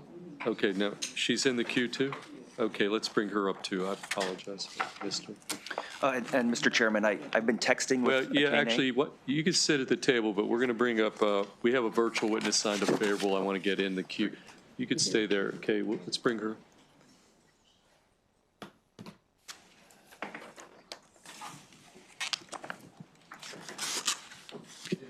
Ms. Mitchell, sorry I skipped over you, but because you're signed up straight favorable, and you've got up to 2 minutes to testify in support of the bill. All right. Well, thank you. Good afternoon, Chair and members of the committee. My name is Reverend Brenda Gordon Mitchell. I'm an associate minister at Metropolitan Baptist Church in Largo, Maryland, and I believe that any tool that can increase voter participation is essential. Municipal election turnout often lags as much as 30 points behind national elections. Mobile voting addresses very real barriers, some of which have already been mentioned today: long lines, unreliable transportation, inaccessible polling places, demanding work schedules, and challenges faced by elders and people with disabilities. Providing municipalities with the option to secure mobile voting is a step toward removing unnecessary obstacles and strengthening participation at the local level, which is necessary for the health of our democracy. I'm excited that you're even considering this, and I know the faith community will be excited to be a part of increasing access to voting. Thank you. Okay, any questions for Ms. Mitchell virtually? Okay, seeing none, thank you for testimony. Okay, now we'll go back to the 2 unfavorables. Mr. Coles, you're signed up unfavorable, and you can begin. Thank you, Mr. Chairman, Madam Vice Chair, members of the committee. Again, my name is CJ Coles. I represent the nonpartisan nonprofit organization Verified Voting, with a mission to strengthen democracy for all voters by promoting the responsible use of technology in elections. Today, I am speaking in opposition to Senate Bill 727, which includes electronic ballot return for municipal elections. The reason that we are opposed to this piece of legislation is because national security experts and subject matter experts say that there is no way to transfer votes over the internet without compromising either secrecy or security. In fact, again, for electronic ballot return, there are no national standards to which to certify an electronic ballot return system. NIST, the National Institute for Standards and Technology, the FBI, the Department of Homeland Security, and the United States Election Assistance Commission has been consistent over the last several years that electronic ballot return poses the highest risk possible in securing our elections.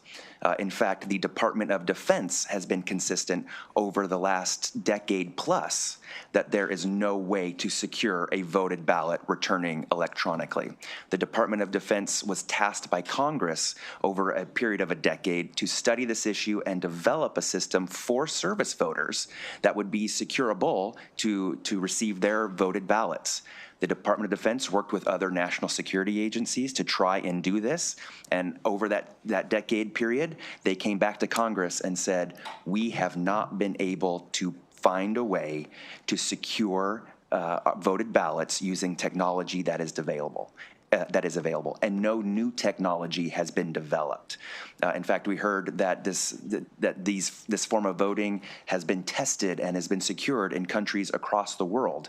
If you just Google cybersecurity events associated with those elections, you're going to find line after line of issues with those elections. So it's untested because it's unproved at this point that it is securable. So with that, I'm happy to stand for any questions, and I urge the committee to return an unfavorable report on this piece of legislation. Thank you. Okay. Vice Chair Kagan. So thank you for being here. So I wasn't totally hallucinating when I asked questions along those lines. You've got data, you've got evidence, and the whole everyone else is doing it thing, either not true or not exactly this, or they're doing it ineffectively or dangerously? Correct on that last point. They're doing it dangerously and ineffectively, and there are reports to prove that there have been issues, there have been gaps that have been found in those instances. When it's easy for you, if you could follow up with either me or the committee counsel or both or something with any links to some of those reports, just so we have it, that would be helpful. Absolutely. And I did submit a written testimony, and yes, some of that's included in there, but I am happy to provide the committee with a slightly more exhaustive list. Appreciate you. Thank you. Thank you, Mr. Madam Chair. Vice Chair. Okay, additional questions, Mr. Coles? Okay, seeing none, that's going to conclude the bill hearing, Senate Bill 727. Okay, Senator Brooks, I know you may need to get back to your district, and so we're going to take, Vice Chair will handle this. We're on Senate Bill 902. Is that the work? Okay, Senate Bill 902, Senator Brooks. And turning it over to you, Madam Vice Chair. Senator Brooks, 902, General Assembly, Home Security System Expenses, Campaign Fund, and Reimbursement. Joining Senator Brooks on the panel today will be Holly Borgman from ADT, and Mark Feinroth, and Frank Boston, and Ari Plout. And we do have a couple other witnesses. Ari's not coming. He just Ari's not coming. Okay. Senator Brooks, thank you. You may begin. Thanks, Vice Chair. Members of the committee, thank you for the opportunity to testify on Senate Bill 902. For the record, I'm Senator Brooks, representing the 10th Legislative District in Baltimore County. This bill is very narrow in scope, and applies only to members of the Maryland General Assembly. It allows members to use campaign funds and receive reimbursement for home security expenses. This bill does not otherwise alter campaign finance laws or ethics standards. As a member of the General Assembly, legislators are uniquely public-facing and increasingly subject to harassment and safety concerns that extend beyond government buildings and into our personal homes. Reasonable security measures such as alarm systems or cameras are not lifestyle upgrades. They are practical responses to the realities of modern public service. Some have raised concerns that this permits personal use of campaign funds or taxpayer dollars. This is not the case. Personal use remains prohibited under existing law. Campaign expenditures must still comply with disclosure requirements, reasonableness standards, and enforcement by the State Board of Elections and ethics authorities. This bill does not create an exemption for those guardrails. It simply makes clear that home security expenses are not categorically prohibited for General Assembly members. The reality is that members of the General Assembly are increasingly visible in their community, providing clarity that home security expenses are permissible, acknowledges modern safety realities without opening the door to misuse or personal enrichment. The reimbursement provision is equally limited. It does not authorize general home improvements or lifestyle upgrades, and it remains subject to existing oversight, documentation, and accountability requirements. SB 902 is a common sense measure that balances personal safety with public accountability. For these reasons, I respectfully request a favorable report. Now I will turn it over to my panel. Madam Vice Chair. Okay. Senator Brooks? The order? Okay, Yes. let's have Holly Borgman go first then. Then we'll take Thank the you. guys. Thank you, Senator Brooks, for bringing this bill forward, and thank you, members of the committee, for the opportunity to speak in support of Senate Bill 902. My name is Holly Borgman. I'm the Vice President of Government Affairs for ADT Security. One need only pick up a newspaper to see that threats against elected officials are on the rise. I'd venture a guess that many people in this building have been on the receiving end of threats and harassment. The Brennan Center for Justice reports that more than 40% of state legislators nationwide have experienced threats and attacks in recent years. And just last month, the U.S. Capitol Police reported they saw a 50% increase in threats in 2025 over just the previous year. The concern for public safety among public officials has grown after the horrific murder of Minnesota Speaker Melissa Hortman and her husband, and the attempted murder of a member of the Minnesota Senate and his wife just last year. Too often, I receive calls from officials who have been threatened, asking for help securing their homes, and every single time that person has said, "It's not myself I'm worried about, it's my family." These threats can come in the form of calls or emails, or indirectly in the form of something called pizza doxing, where pizza is sent to a candidate's home to show that the person making the threat knows where the person lives and can get to them. A number of states already allow the use of campaign funds or public funds for security, including California, Louisiana, Minnesota, and most recently, Illinois and South Dakota. Members of Congress are given $20,000 per month for security out of federal funds. And all federal candidates are able to use campaign funds to pay for security. So by passing this legislation, Maryland would be aligning with growing recognition that elected official safety is a real concern. No system is fail-safe, but recent advances allow residents to check surveillance cameras if there's activity at the home, to speak through a video camera or a video doorbell if somebody comes to the door, and video clips can be passed on to law enforcement in the case of a threat. Regardless of political beliefs, we think everyone deserves to feel safe, and we urge a favorable report for this bill. Thank you, Ms. Borgman. Mr. Boston. I'll go next. Yep. Good afternoon, Mr. Chair, Madam Vice Chair, members of the committee. I'm Frank Boston III, and I am here today in support of this bill on behalf of ADT Securities Company. And thank you, Senator Brooks, for sponsoring the bill. This is a great safety bill. It's truly a safety bill for the members of the General Assembly. And it's very simple, two options. You can use up to $1,000 per 4-year cycle from your campaign finance account, or you can receive a state allocation from the General Assembly for up to $1,000 per person, per term. Those are the exact words from the fiscal note, which, by the way, says that revenues are not affected by this bill. You should know, and I'm not sure it's been mentioned, just by way of example, Congress gets a federal allocation of $20,000 per month for their security. $20,000 per month.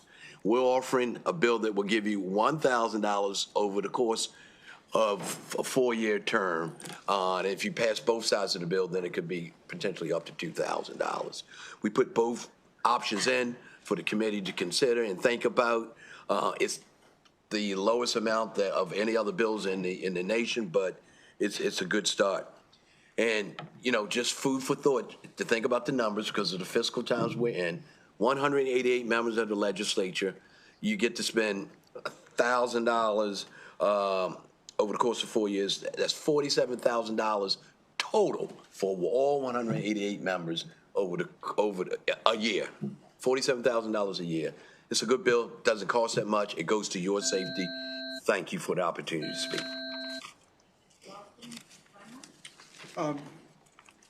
Thanks, Madam Chair. I'm here just to answer questions. Okay. Sad that we're here talking about a bill like this, but just for answering questions. Thanks. Okay, you must be Mr. Parker. Yes. All right, welcome. Thank you, Chair Feldman, Vice Chair Hagan, members of the committee. My name is Jake Parker. I'm with the Security Industry Association in Silver Spring. We represent over 1,600 security companies active throughout the U.S. and about 50 that are headquartered here in the state of Maryland. We support this legislation because the risks facing candidates and elected officials are real, documented, and growing, unfortunately. In addition to the situation that was mentioned earlier, just in the past few days, the president himself has been met with the latest of many assassination attempts. But this definitely is not just about federal office holders. Just want to highlight one example. In December 2023, more than a dozen state legislators across multiple states were targeted in a coordinated swatting incident where false emergency reports sent armed law enforcement to their homes while their families were inside. Others have experienced doxing campaigns were mentioned that published their home addresses, followed by protesters appearing outside their homes, often while their children were inside. But all of this activity underscores a troubling pattern of violence, threats of violence and harassment.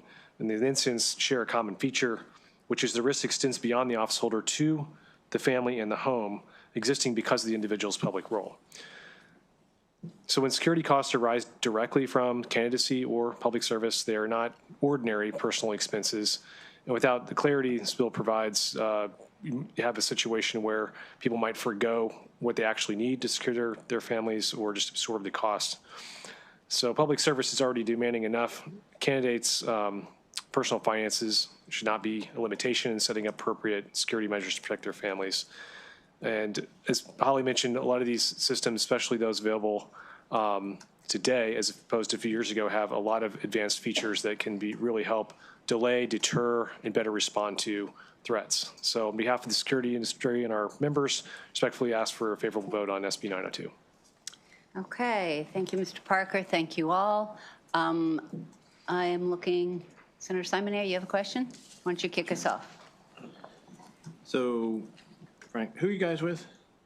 You say you represent? ADT Security. Okay. I just Googled you all. So if I look at the numbers, 1,000 for 4 years, that's roughly $20 a month. What are we going to get for $20 a month? And would that have helped something like in Minnesota? So in Minnesota, I believe each member is given something around $4,000, $4,500 per term to protect themselves. But it won't pay for an entire system, but it will help defray the cost. Or you can use the money to buy a Ring doorbell and some cameras that are self-monitored. It doesn't have to be the Rolls-Royce of systems, but it does help. And you can use $1,000 from campaign funds as currently written, or $1,000 reimbursed from the state. So that would take you to $2,000. I think for about $2,500, $2,000 to $2,500, you could get a decent system. You would then pay for the monitoring yourself. Okay. It's not there to pay for the whole cost. Got it. Yeah. Look at it as like a stipend. We didn't want to come to the committee and be greedy. We just felt that it was a good soft start. Sure. So looking forward, although I'm retiring, so hopefully I won't have to deal with this. If I was looking for a system to protect my family, things are getting a lot worse these days. What would be a reasonable cost that you would advise me or some other senator to say, if we came to your house, we want to provide you pretty good security, what kind of features would you give and how much roughly would that industry-wide cost, not just your company?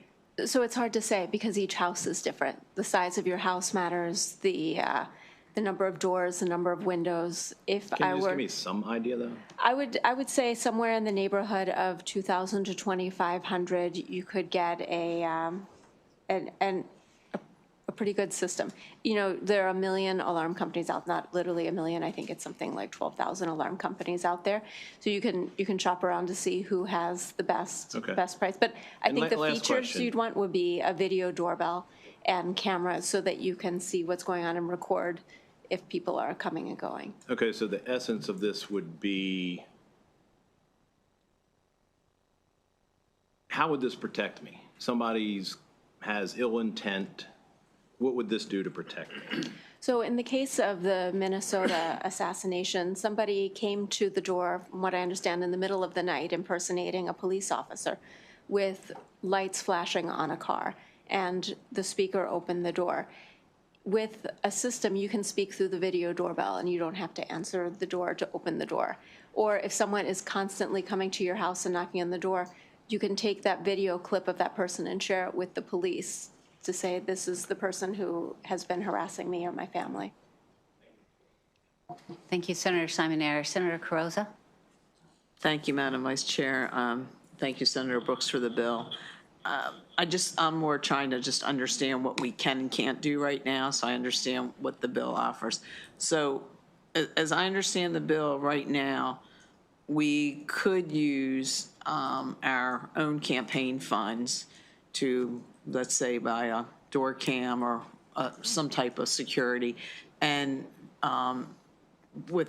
be able to use up to $1,000 of campaign funds. So if we wanted to invest in a more robust system, you could apply that $1,000 to the system.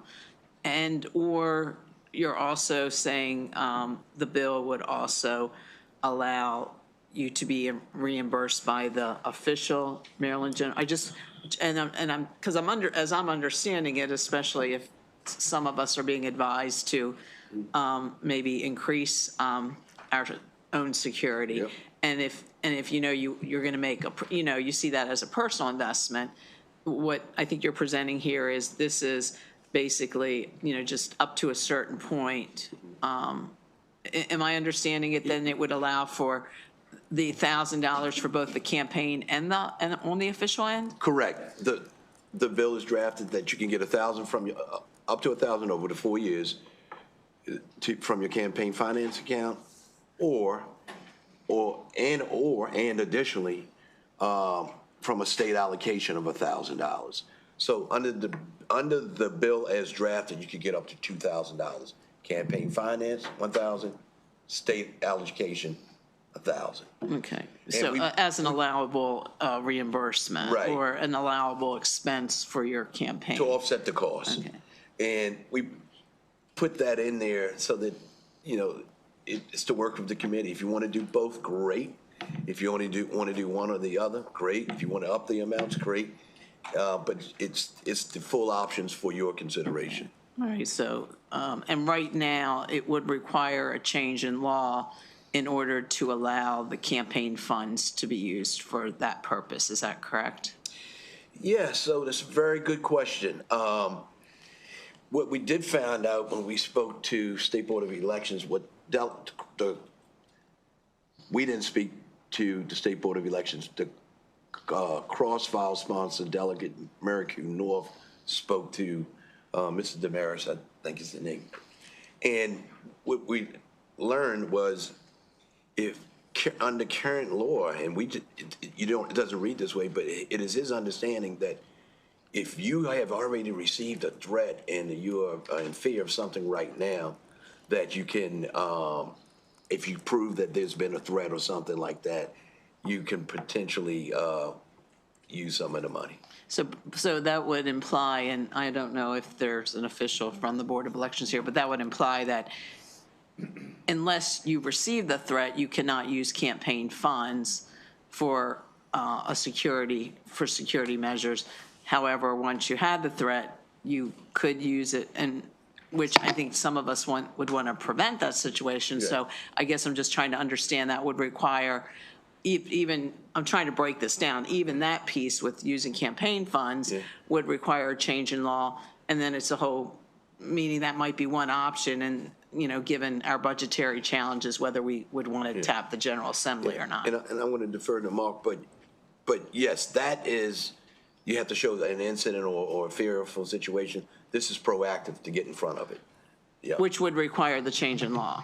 Yes. Okay, that's what I'm trying to understand. It requires a change in law. So Senator, members of the committee, the statute calls for a nexus, a connection to your campaign activities to use your campaign account and expend money from your campaign finance account. And there's some reasonable argument or concern about whether or not spending money to secure the home when the candidate might not even be there or the elected official might not be there, whether there's truly an electoral purpose to the expenditure of securing the home. And of course, as we've discussed, there's a significant concern about securing the elected official's family when the elected official is here in the General Assembly or, as you all know, traipsing about the county or the state, because that's what elected officials do a great deal of the time. You're away from the home a great deal of the time. So we had originally been told that members of the General Assembly were given a hard no from the State Board of Elections that you could not secure the home and expend money from your campaign finance account because there's no campaign, electoral purpose of securing the home. But we understand from conversations others have had with Mr. Demarinis more recently at the State Board of Elections, the administrator, that with an appropriate explanation, the funds could be used from the campaign account.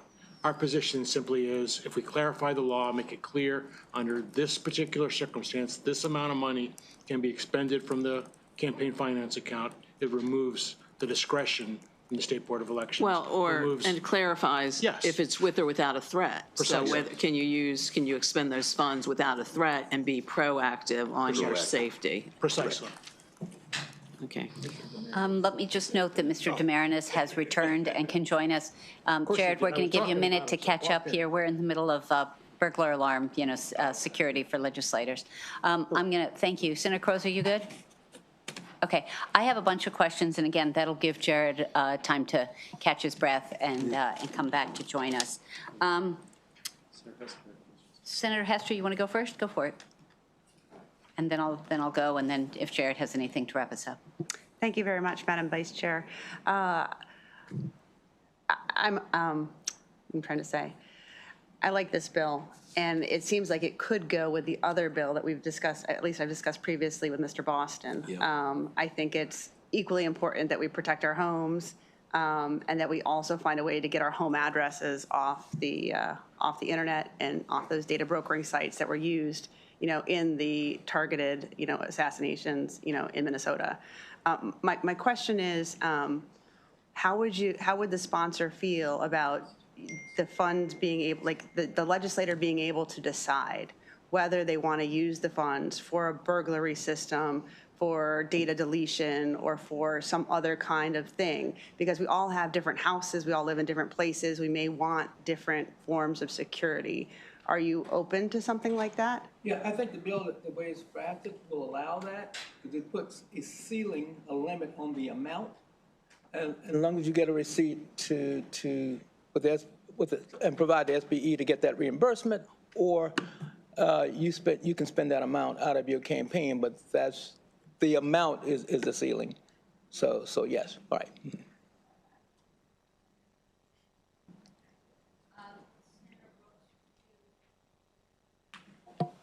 Senator Brooks, first off, just the most obvious question. Since if we were to move this bill and be voting on it, did you run it past the ethics folks? Did Dia Daly bless this, that this isn't putting money in our own pockets? Because that could be how it's perceived. Yeah, I could definitely check with okay, not yet done. No. Okay, I think that we need to do that. So just before we have further conversations, that seems important. I certainly will.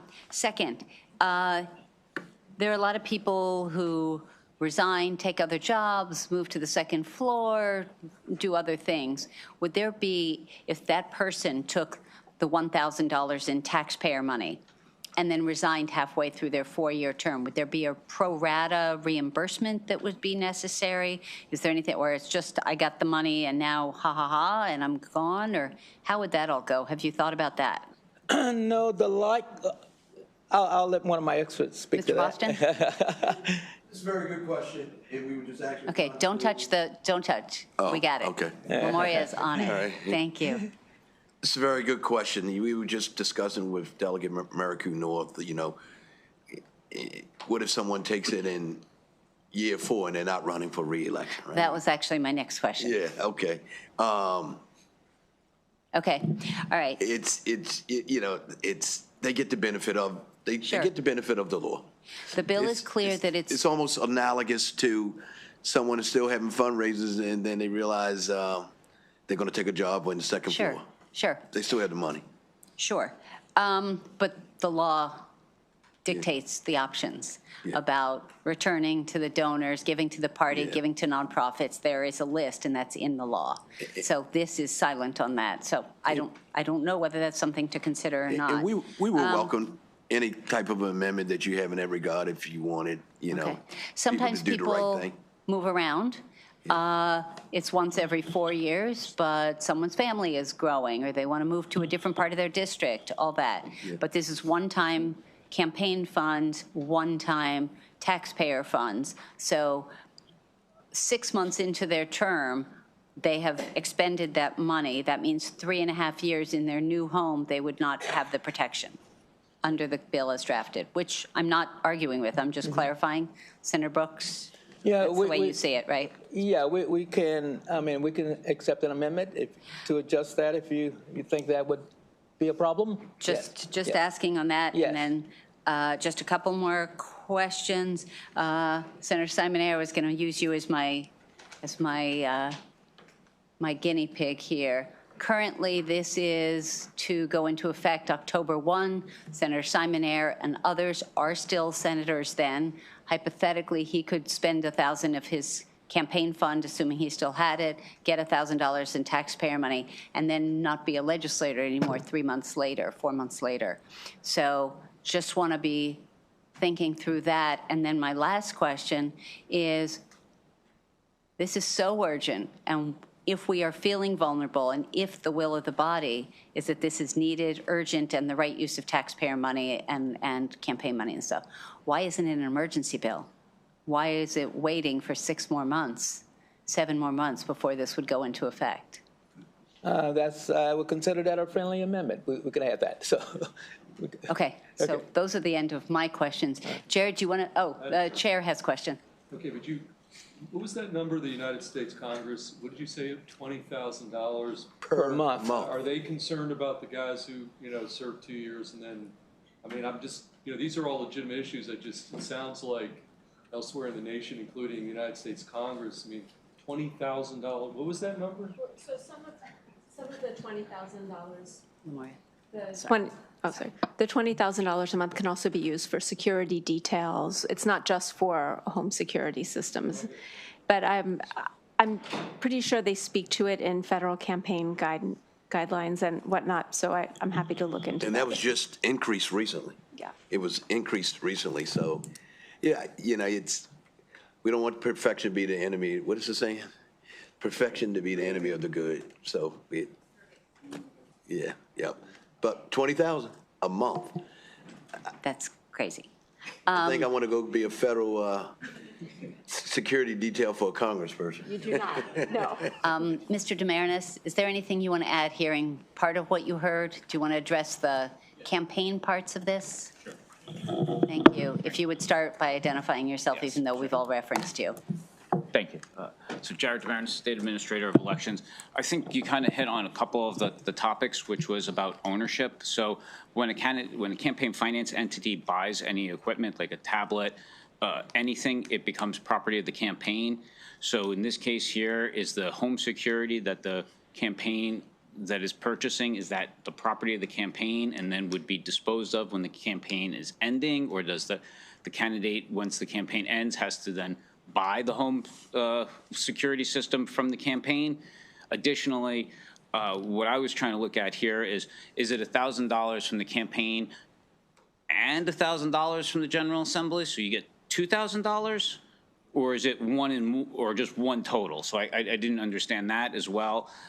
So yes, it was kind of, and my last point is, right now, if a campaign wants to make an expenditures on home security networks, if it's something that is an impediment and is related to their candidacy, the campaign can justify that expense. It would be a campaign expenditure, and it would be a campaign asset. They would just have to say why that expense was necessary, like i.e. that the candidate received a threat and had to actually use its own funds, the campaign funds, for protection of it. So that's something that is current law. It's just basically, you know, it would not have occurred but for the fact that the individual is a candidate. So right now, it is permissible to use campaign funds for home security, but they are campaign assets, and at the end of the campaign would have to either be disposed of those assets, or the candidate would have to purchase those the service. Is that clear, everybody? See no other questions? Thank you. Senator Brooks. Thanks, Madam Vice Chair.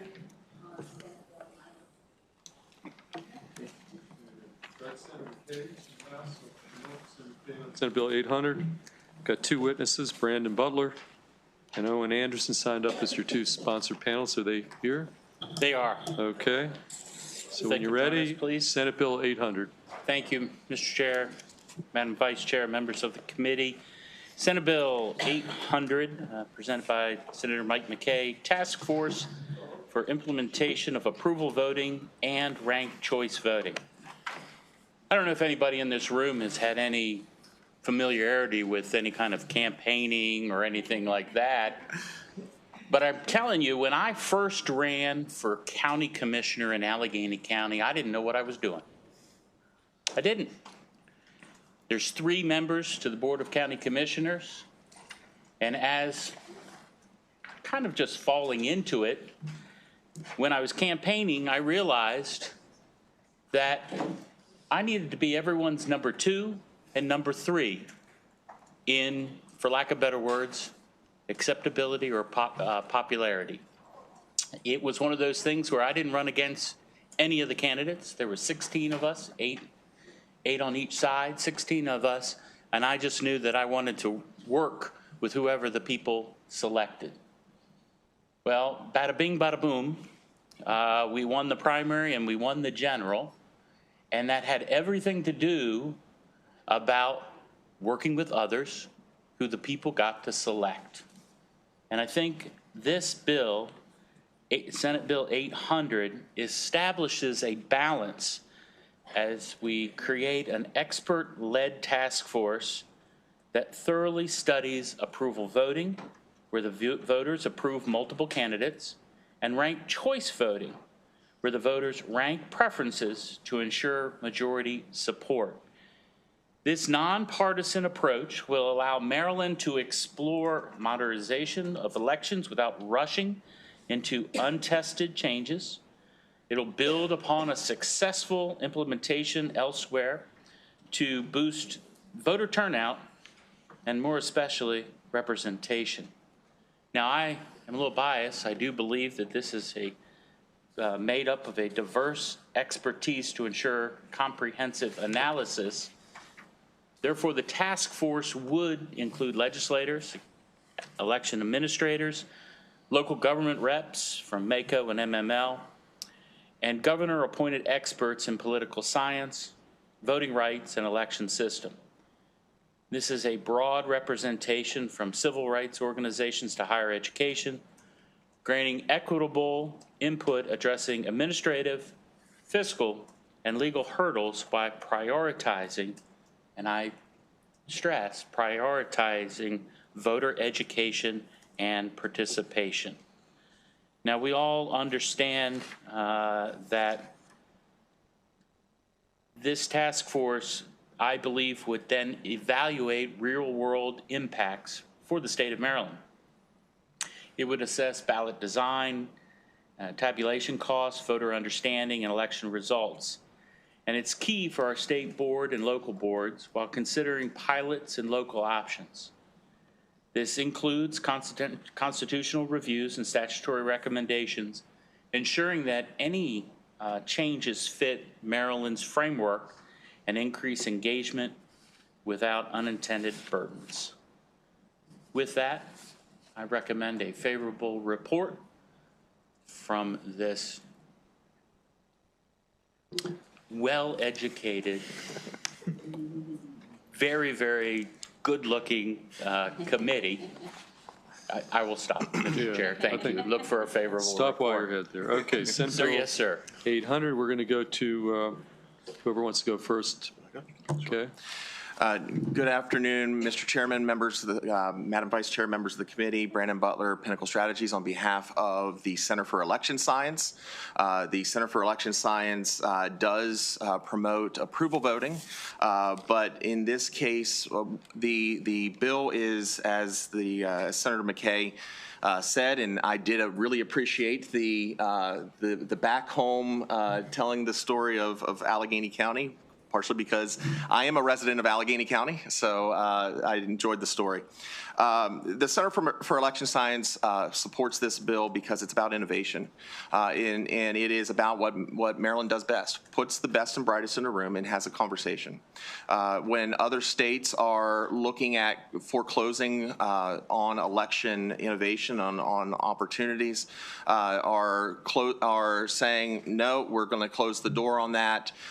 This in Maryland also continues to have a number of bills in the legislature during the 90-day session regarding both approval voting and ranked choice voting, whether that's local bills or statewide impact. This bill simply says, put people in the room, let's have a conversation. And so for that, we are asking for the committee's favorable report of Senate Bill 800. Okay, Owen Anderson.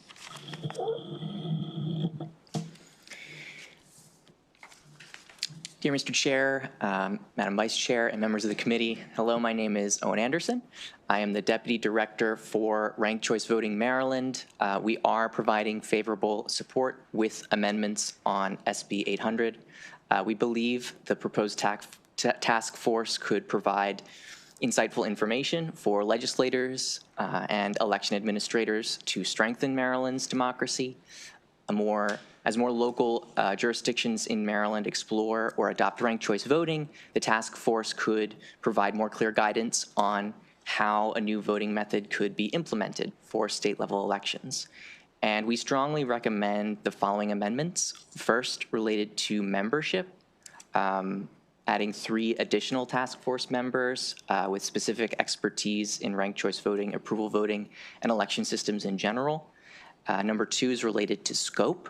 The task force should also, the task force should only evaluate state-level offices for the General Assembly and statewide to respect municipal independence as it relates to election law. In addition, we believe the task force should evaluate how these voting methods improve or allow for fair representation. And finally, related to the reporting date, we believe modifying the effective reporting date to December 1st of 2026 so that findings and recommendations can be used in next year's session of the General Assembly. And the detailed text of our suggested amendments can be found on page 2 of our written testimony. We respectfully ask the Education, Energy, and Environment Committee to give SB 800 full consideration and a favorable report with amendments. And thank you for your time. Okay, thank you. Questions for Senator McKay or the 2 witnesses?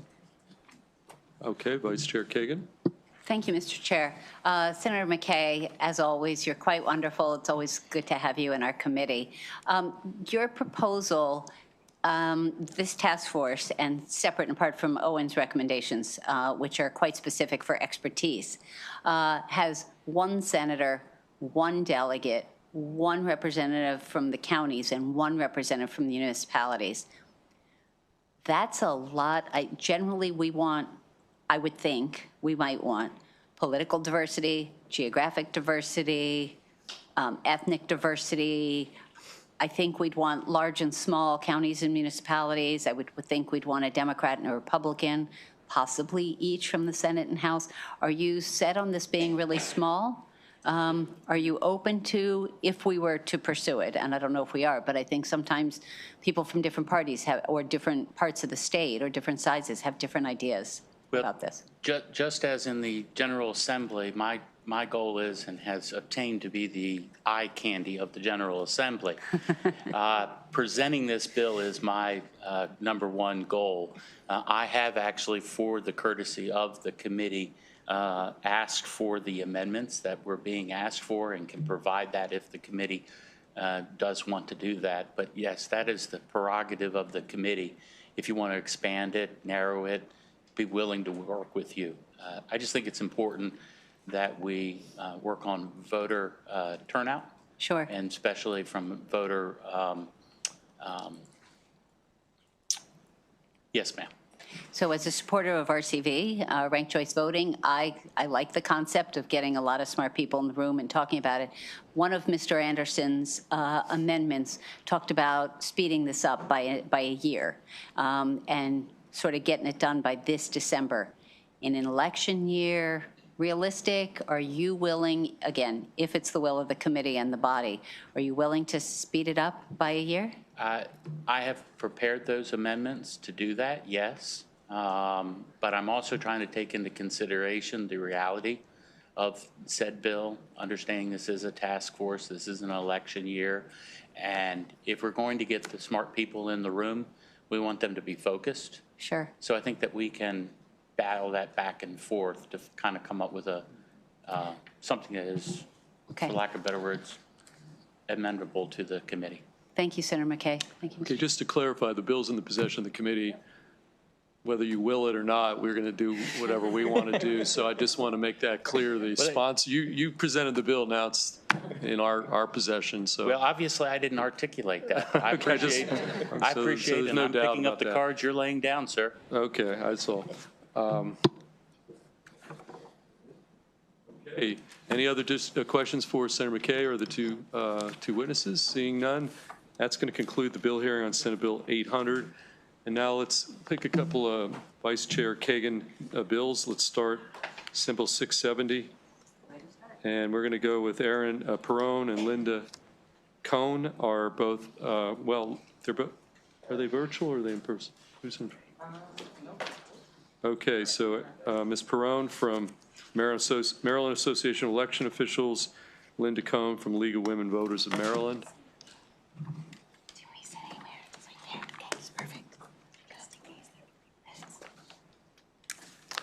Okay, whenever you're ready, Senator Kagan on Senate Bill 670. Did I really leave my glasses? Sorry.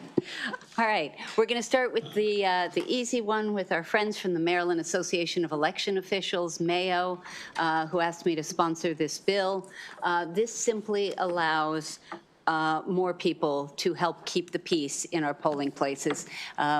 Sadly, right now, it's just our election judges. They may be busy checking people in or dealing with other issues. So this would just let our nonpartisan, non-political experts who work in the polling places to be a part of keeping peace and helping election observers and navigating kind of any issues. There is an amendment that would allow Mr. Demarinis or his designee to also be part of that. Pretty simple, and move adoption. I move for a favorable report, encourage a favorable report, and Ms. Perrone is here to talk about it, the reality in the polling place. Okay, Ms. Perrone. All right, good afternoon. Hi, Chair Feldman, and thank you, Vice Chair Senator Kagan, for helping us with this bill, and committee members. Yes, I am Erin Perrone. I am the election director in Carroll County, but today I am in front of you as the president of the Maryland Association of Election Officials, which you know as MAO. So you all have the written testimony, and one of the things that I want to just bring out and give you some examples. It says in our testimony that SB 670 provides these professionally trained, nonpartisan administrators with the same legal authorities, legal standing as election judges. And when we talk about professionally trained, some of the examples I wanted to give you in my head was we all attended, well, most of us, I would say a good majority of us, attended our Mayo conference, which was last year. And we all sat through a de-escalation training. Our election judges don't sit through that kind of training, right? They have their day jobs and they're not election judges all the time. Another thing is that a lot of us not only go through active assailant training, but all of our, some of our election judges, we do in Carroll County train our election judges for active assailant training, but not all local boards could do that, right? We only have to hire 600, whereas compared to like Montgomery, probably thousands and thousands of election judges. And then also, I just want to give another example. One of the things that we do as local election officials is we try to get together and we do tabletop exercises. They've been hosted by the State Board of Elections before. So again, professionally trained on all kinds of aspects of things that could happen in a polling place where our election judges really might not be comfortable calling authorities. They may feel intimidated. But we ask that you, we request a favorable report on SB 670, and I'm here to answer any questions if you have any. Okay. Questions for the Vice Chair or Ms. Peroni? Seeing none, that concludes bill hearing on Senate Bill 670. Let's next go to Senate Bill 948. Vice Chair Kagan and David Naiman, why don't you come up here, David? Senate Bill 948. Why don't we not have Mr. Naiman come up yet? Okay. Well, he Is that okay, David? No, Because you didn't want to be. he's designated as a sponsor panelist. You don't want your sponsor Okay, no, panelist? Mr. Naiman, if you want to come up. Okay, I'm good. Somebody's designated as one of your sponsor panelists. All good, all good. Thank you, dear. All right. All right. You guys have heard me talk about internet-delivered ballots for a long time. It is a valid, existing method of voting, but it is not without its problems. So a lot of people, and you've heard me talk this through before, people shop online, they bank online, they might even date online, and so they think it's going to be easy to vote online. And they think they're going to be able to go click, click, click, and push send, and nothing could be further from the truth. So there is a 20-page handbook on voting on internet-delivered ballots that SBE has created, and it goes through microscopically every single step, which is crazy. I'm going to walk you through it a little more basically here. So bottom line is, once you click on it, you have to have a printer, you have to have a toner cartridge, you have to be able to print it out, and I'm just giving you an example. This is from last year. So let's say I print this out at home, and then I indicate my preferences, I fold it up, I put it into an envelope, and I have to address the envelope. It does not have a stamp on it the way a mail-in ballot would. So I have to find a stamp, pay for a stamp, or I have to take it to a drop-off box. All of those are complicated and challenging.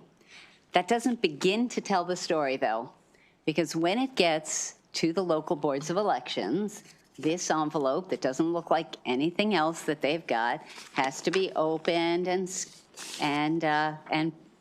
validated. The ballot has to be opened. We have to make sure there are no stray marks that are inappropriate. Nobody signed their ballots, did anything that would make it eligible to be rejected. And then, because our paper at home cannot go through the scanner, it has to then be manually duplicated by bipartisan teams. And so a Democrat and a Republican, or a Republican and unaffiliated, or whatever, have to sit there together, and they say Smith, and they write in Smith, Jones, and they write in Jones, blah, blah, blah. Then they switch places, and the other person reads it, and they verify each other's work. All of this is expensive and time-consuming. It risks missing our filing date. Certification date.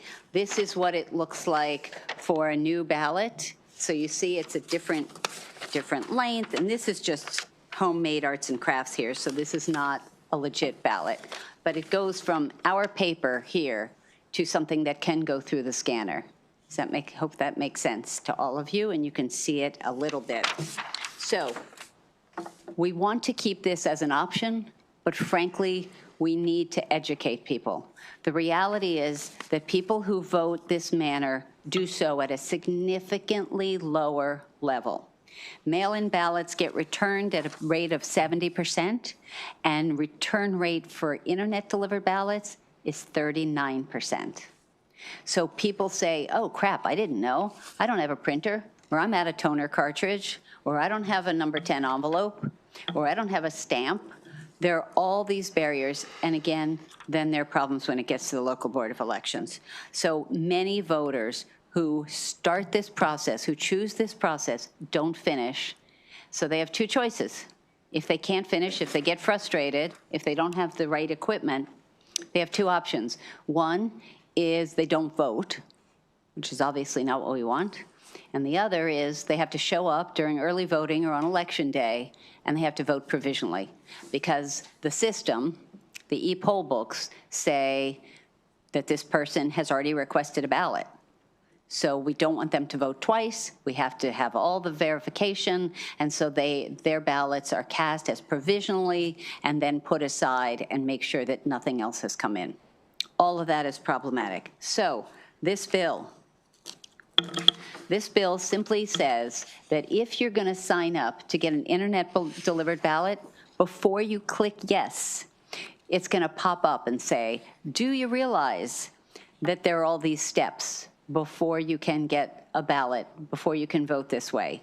It's going to explain all the steps. It's going to require that you click and acknowledge all the steps. And then we're only gonna, this proposes to only let you do it one cycle at a time. So I have to do it this time because grandma's in the hospital in Dubuque, because I'm in the military and I'm serving abroad, because I'm a college student and I'm studying out of state. Fine. But 2 years, 4 years, 8 years, 12 years later, none of those reasons may apply. So while we allow mail-in ballots to be on a permanent request list, when we do internet-delivered ballots, after they have failed to vote, after they have needed to vote provisionally, after they have not voted at all, why on earth would we want to come back to them 2 years, 4 years, 8 years later to give them the same conundrum and the same failure?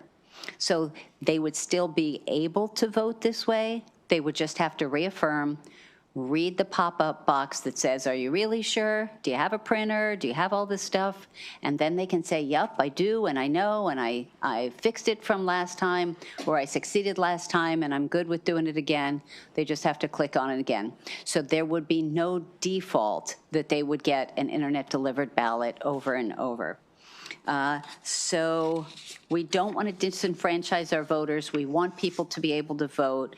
And I will just say there are a couple of amendments. The bill as drafted is not precisely the way we wanted it, so I will be offering amendments. And I want to thank Stacy Goodman for all of her work on this issue, because this is a little bit tough. The other thing that, thanks to Mr. Naiman here, rather than calling them web-delivered ballots or internet-delivered ballots, which does sound like something they can do, click, click, click at home, we are proposing calling them print-at-home ballots to make it clear that you have to print them, and that that's not as easy as it sounds. So other details, and happy to take questions, but my longtime friend David Naiman is here to offer his perspective. Let's go to your designated sponsor panelist, David Naiman, who is going to testify now. So why don't you proceed? Thank you, Chair Finland, Vice Chair Kagan, members of the committee. For the record, I'm David Naiman. I'm the president of the Montgomery County Board of Elections. It's an honor to testify here today. And I'd also like to thank those of you who toured our office in October and saw how we operate in greater detail. Our board supports this bill with amendments. We favor providing a detailed description of the process that these ballots go through. We propose 2 amendments to make sure that voters know that they need to print and mark a hard copy ballot. The first one was to list printing in the list of processes that's in the bill. And the second is that we would require that they be called, slightly different than what Senator Kagan said, we would call them print your own ballots, not print at home ballots. Because we know that we have many voters who don't have printers at home. and they will print at work, at school, at the library, at the hotel business center, at the hospital, and our military men and women may be printing their ballots wherever they can, but it won't be considered home. So we would want all of those voters to know, have no doubt, that they can print their ballots where they are and where they can. We do not support the provision that limits a voter to choosing a print your own ballot for one election cycle at a time. We think that will add extra paperwork for those who do like this system. We know that there are definitely voters who do not have reliable United States Postal Service delivery and others who won't have it if they're out of town. Some of you may be familiar that the Postal Service has made some changes to both delivery and postmark rules that will delay afternoon pickups and potentially the postmarking of otherwise timely ballots. And we do have voters who just don't trust the U.S. Postal Service. Some don't trust them because of the current administration. Some won't trust them because of the next administration, and some don't trust them because they're the Postal Service. We have a good relationship with our local people, but we don't think we should require people to use a system that they don't trust if we have alternatives which are admittedly sometimes cumbersome but addresses those concerns. So happy to tell you more if you have questions for me. Okay, Senator Carrozza has a question. Thank you, Mr. Chair. Okay, so I just want to understand this. So the internet delivered ballot initially was approved to increase accessibility. Now we're looking at it saying this process itself, unlike, I guess, a simpler mail-in ballot, is, you know, there's a complicated process. So now we want to give the heads up that it is a complicated process, because now we're concerned that even though have requested the internet delivered ballot, which is their choice, now we're saying because of this complicated process, we're seeing lower voter turnout. So that's now linked to disenfranchising voters. So I'm just, it seems like we're kind of like going in a circle here. Thank you, Senator Carrozza. So mail-in ballots, as you know, didn't used to be a thing. It was COVID when we had our first all mail-in ballot, and people have gotten used to that. The internet-delivered ballot, web-delivered ballot, print-at-home ballot, print-yourself ballot is newer, and that has come in with technology. The problem is that people don't understand it, and they think it's quick and easy, and then they discover that it's not. And so that's why we want to keep it available for those who need it, for our troops, for our travelers, for all of those. But we don't want folks to erroneously pick it, discover there's a problem, and then they're in a do loop of over and over getting it this way when they have failed to avail themselves of that method of voting. We have 35,000 voters who choose this option. And it's not, well, I'm sure that there are voters who do it by accident or don't know what they're getting. I'm not convinced that we have, that we have tens of thousands of people who don't know what they're doing. And I depart from the senator in terms of wanting to discourage people from using this particular method. It is not the easiest method for us to process, by far from that. If you did voting based on what's easiest for for election staff, this would not be what you choose. But that's not, to me, that's not the purpose of voting. But our statistics are not quite as bad as Senator Kagan's that she stated. I think the non-return rate is roughly 38, 39%. So we have about 61% return rating. But it's no question that the U.S. mail ballots are returned at a higher rate. No, I understand your point, and I understand your point. In Montgomery County, your numbers, you're looking at them saying, this is a process that's working for a percentage of our voters. I did want to ask you, though, about just, the security of this process. We have no evidence that there is a problem with security any more than there is in every method of voting. Every method of voting has a balance of security and convenience, and we take steps to make sure that that they are secure. So what is the security in this process? Well, I'm not going to say in a public setting all the details, but the gist of it is that we have equipment that will alert us to someone who is voting more than once. It is not a huge number of people who are, as Senator Kagan was talking about, people who come to the polls. We do have people who come to the polls who are on the mail-in ballot list. I don't know what the comparison is from web-delivered and regular mail-in ballot people. There are people who like going to the polls. And I've been encouraging them to bring their ballots with them because they can do that. I'm sorry, I'm not being clear with my question. Yeah. I guess I was trying to understand, we just went through that this is kind of a convoluted process. You got to print, you got to do this, you got to do that. Not my words. Well, I'm just saying, you know, there's a process. Whenever there's a longer process than just doing maybe a simple mail-in, there's probably more opportunities for error and possibly issues with security. So I was trying to understand, you know, just the security, not when it arrives on your end, but, you know, your thought with that process in general. I don't see a huge difference in security at the level of the voter between they're getting it in a link in an email and printed it out and they're getting it in the mail. Okay. As far as the errors go, we had 3 countywide recounts between 2018 and 2022 where we went through every duplicated ballot. I believe that we had 1 duplication error and that's literally a countywide recount. We had 1 duplication error in 2022 and 0 in 2018. So we think that our duplication process, while cumbersome, is quite accurate. But so you're answering my question, you don't see any difference between the internet delivered ballot process versus the mail-in ballot? No, there are definitely differences between them. Processes when it I don't see differences security. I don't see differences in the security. There's a lot more work involved in the web-delivered print your own ballots. For one thing, they come in all shapes and sizes. The envelopes come in all shapes and sizes. We have a very fancy in Montgomery County and a bunch of other counties. We have a mail sorter that does a lot of the work for us when people use the U.S. mail ballots. The mail sorter doesn't work for the non-standard ballots where sometimes people fold their ballots into 100 pieces, you know, et cetera.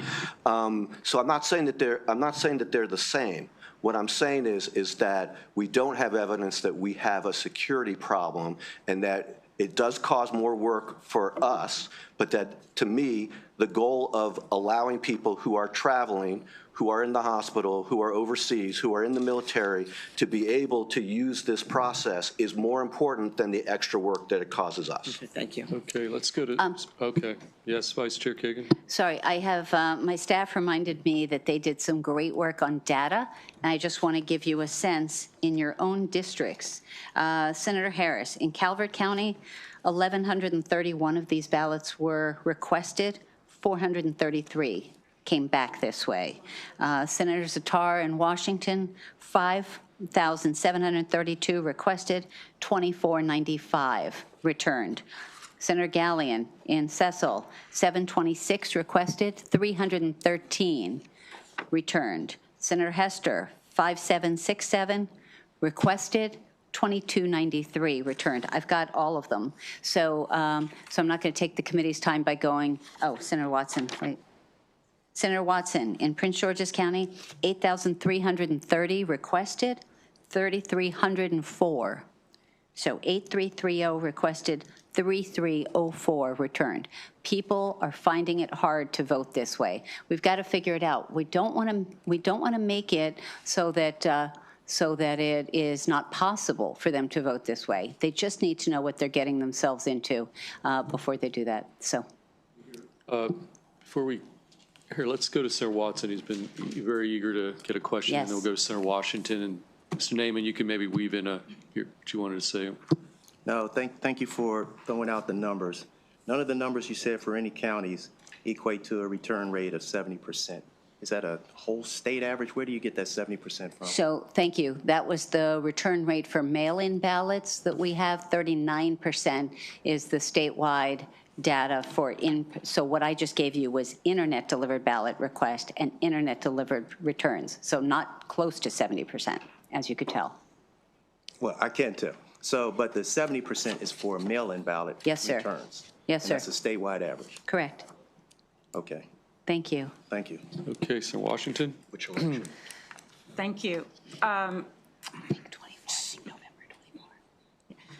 So just the interpretation of the difficulty. So I understand and agree with the difficulty. There's also the difficulty, I remember us being briefed about the difficulty of different types of paper.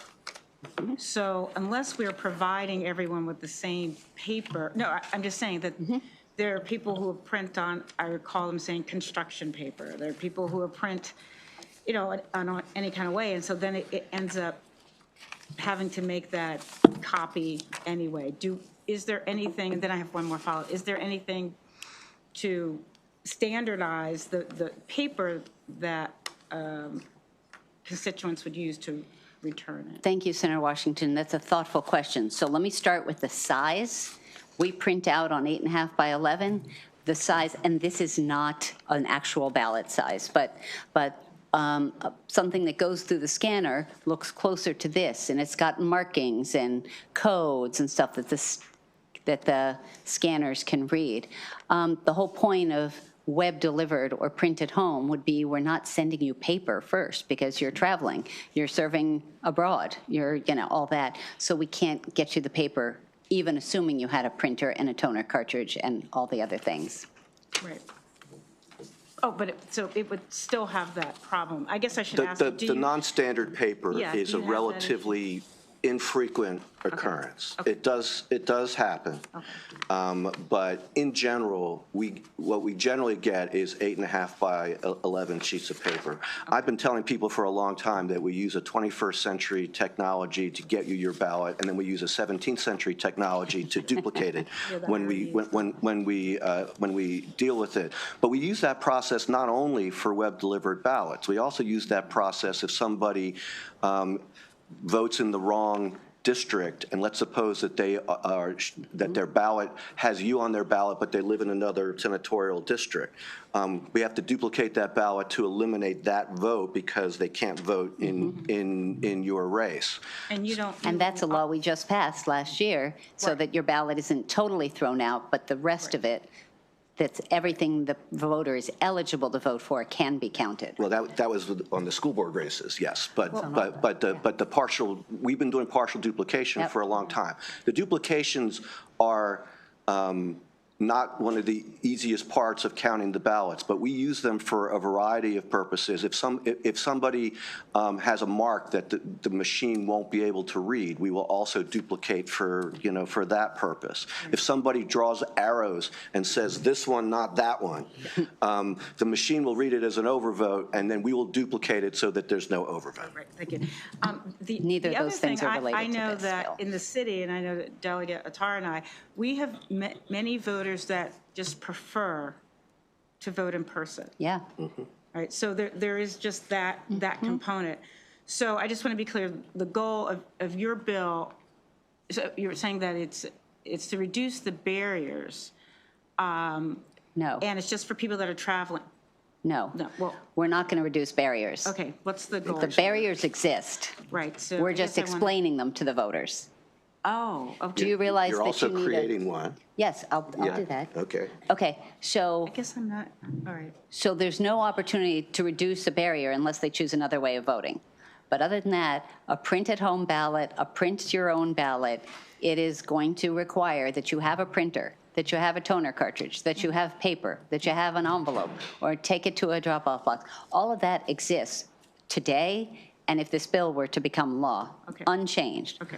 The two things that this bill would do, one is there's a pop-up that says, do you realize here are the steps you're going to have to take? So the voter is better informed before they choose this. Before they say, yep, this is the way I'm going to vote, they're going to have to check yes, and they're going to be informed, here are all the steps. And then the second thing that I'm proposing, and Mr. Naaman agrees with that part. What Mr. Naaman and I disagree on is not making the default forever and ever that you vote that way. Right. I want to make sure that they get another bite at the apple, since the return rate is so much lower, that we make sure that they know what they're getting themselves into, and maybe 2 years later, they don't choose to vote that way. But they can. Right, so, but you just gave us numbers about return rates. Correct. So I was assuming that the goal would be to increase the return rate of people who have requested Either increase the return rate or educate them that that might not be the best method of voting for you. Okay. You should Got show it. up during early voting, show up on election day, or Okay, do how a about mail-in. you have the last, how about last word, because I really need to move on here. So I didn't say that I supported the part of the bill just to say it. I actually do support the part of the bill for the warnings to the voters as to what they're getting. And my own belief is that if voters knew what they were getting, and Mr. Damaris has already improved upon what had taken place before by adding this, but not as a pop-up window. If you have a pop-up window, I believe that will increase the return rate, because there will be fewer people who are using this method who don't know how to use it.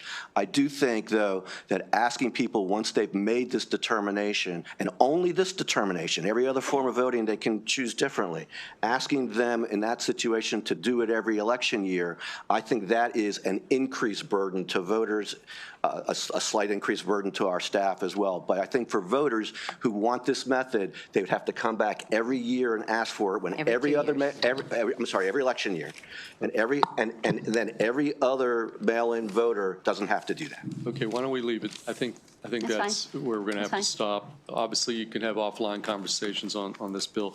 Okay, that said, I think that's going to conclude the bill hearing on Senate Bill 948. Senator Kagan, before we go to your third and final bill, we did skip inadvertently a virtual witness who was actually designated. Is she still on? Okay. Yeah, Linda Cohn from Senate Bill 670. Let me get her testimony to bring closure to Senate Bill 670, and then we'll move to that final bill. Ms. Cohn, can you hear me? There you go. Okay, again, we're back on 670. You were part of Senator Kagan's sponsor panel, and we skipped over you, so why don't you proceed, okay? Sure, thank you. Mr. Chair, Madam Vice Chair, members of the committee, my name is Linda Cohn. I'm president of League of Women Voters of Maryland, and I thank you for the opportunity today to comment on SB 670 on authority at polling places. I was an election judge for a number of elections, also chief judge some of the time. And on those days, my job was to make sure elections ran smoothly, that voters could easily and freely cast their ballots. I took my job seriously so voters could take their job seriously. I was working an election one time. I saw a watcher talking to voters. I told her to stop. She did it again. I told her to stop again. It took a couple times, but we did come to a meeting of the minds and the issue got resolved. But it could have gone another way. It didn't, but it could have. I believe elections this year are going to be as peaceful as they have been in prior years. But we're also in a time of heightened tensions. And I see this bill as being part of being prepared. In the past, before elections, the Attorney General's office has issued guidance to the State Board of Elections on what constitutes voter intimidation, and including what challengers can and cannot do. In 2024, this body passed a bill that was signed into law protecting against threats to election officials. Those were about being prepared. And so I see this bill as part of that continuum, not wishing for it to be needed, but being prepared if it is. And for that reason, the League urges a favorable report. Thank you very much. Okay, thank you. Any quick question for Ms. Cohn? And my apologies again for skipping over you inadvertently. Seeing none, that will officially conclude the bill hearing on Senate Bill 670. Now let's move to the third and final Vice Chair Kagan bill, Senate Bill 949. And I've got Jim Shalik. I see Jim come on up, and Nikki Tyree, both designated sponsor panelists for this piece of legislation. And Senator Kagan, I don't know, is Nikki Tyree? Oh, there she is. Okay. Senate Bill 949, Madam Vice Chair. Thank you very much, Mr. Chair. For the record, Cheryl Kagan, very proud to be the senator for Gaithersburg and Rockville. Here with a bill that I hope we don't need, and I have had one other bill like that in this committee. Senator Reedy was here earlier, and he talked about how every legal vote cast should be counted, and I agree. The problem is, and you all have this handout on your desk. I just want to flag that for you. I don't know how many of you watched the State of the Union last night, but there is continued conversation at the federal level about changing voting laws. And the Constitution is very clear that election laws are the purview of our states and not of federal. Certainly for state and local elections, Article 1, Section 4 say the times, places, and manner of holding elections for senators and representatives shall be prescribed in each state by the legislature thereof. The problem is that the White House has been talking about not allowing ballots that arrive after Election Day to be counted, even if they were postmarked on or before Election Day. Maryland is one of 15 states that allows ballots that arrive after Election Day to be counted. And just to be clear, they are red and blue. Alaska, California, Illinois, Maryland, Massachusetts, Mississippi, Nevada, New Jersey, New York, Oregon, Texas, Virginia, Washington, and West Virginia. Our laws say that it has to arrive at the local boards of election not later than the 10th day following Election Day. The reality is that our troops may have their ballots delayed by the time they get in. They are postmarked, they should be legal, they should be counted. So what happens if there's an executive order, congressional action, or some other, or judicial action that would change our ability to count these ballots? And what this bill is proposing is what I'm calling is bifurcating the ballot. It's pretty simple as a concept, and again, I hope we don't have to do it. And this is a mock-up. This is not what a ballot looks like. Today, our ballots would be all in mushed together. So it would have governor and lieutenant governor, attorney general, comptroller, state senate, county executive, party central committees, sheriffs, everything all on one ballot. And today, they would all be counted, and ballots that were postmarked but arrived after Election Day but before the 10th day would still be scanned, counted, tabulated, and legally accepted. If there is federal action that changes that, we want to separate our federal races. So this year, just in 2026 and 2028, we would have the federal races on one page and then do locals from there. So if it happens before this year's election, here's what page 1 would look like.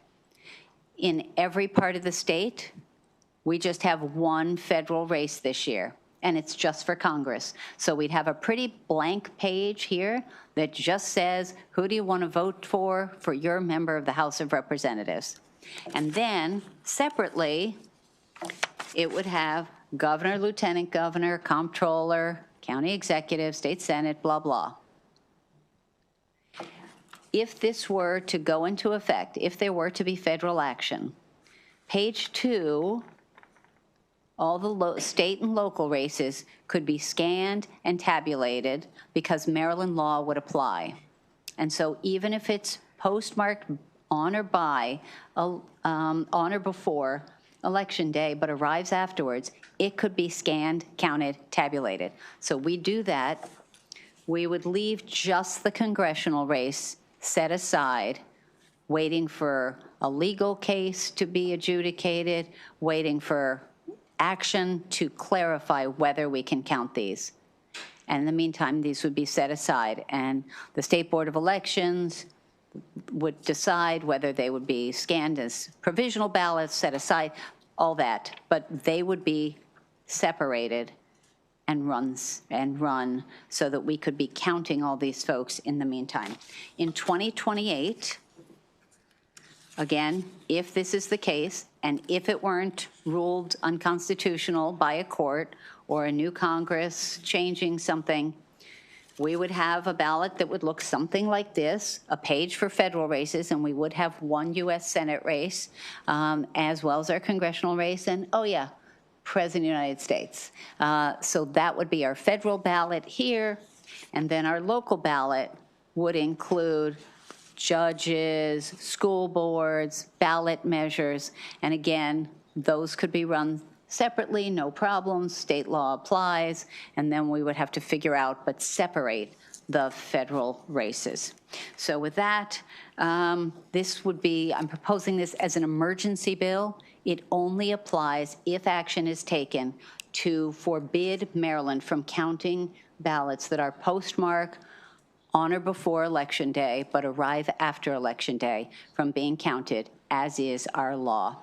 And with that, I've got two great witnesses, and I'm happy to take any questions. Thank you, Mr. Chair. Thank you, colleagues. Let's take the two witnesses, then we'll take questions. Mr. Shalek, welcome. Why don't you... Thank you, Senator Feldman. It's good to be back here. Yeah, I'm Jim Shalek, and I'm testifying here for myself. I was president of the Montgomery County Board of Elections for 6 years. Now I'm on the State Board of Elections, and I serve as the vice chairman. But my remarks are my own. And I'm here because I wanted, one, to thank Senator Kagan. She's always been there. When I was with Montgomery County, here, she's always got the interests of the voters at heart, and thank you. Thank you. The bottom line is Maryland has to be in charge and run the elections for our candidates and our voters. Maryland. And within the law now, the post office just did something that is outrageous to the taxpayers of this state. You got to have your mailbox, your tax return validated by a postmark April 15th. You got to have your ballot, if we accept it after it's received after Election Day, you have to have your ballot postmarked by Election Day. What did the post office do? You know what they did? Now they don't postmark mail when it's mailed. They postmark it when they process it, okay? What does that mean? And what triggers my emotion here is on military ballots. Our men and women warriors, they don't have a drop box in Fallujah, right? They don't have a drop box on a submarine or a B-2 bomber or an F-16 Hornet. And thousands of them are going to Iran now. You think they're worried about where can I get a postmark? How horrible would it be not to count a Maryland veteran, a warrior, not to count their ballot because of a postmark? No way.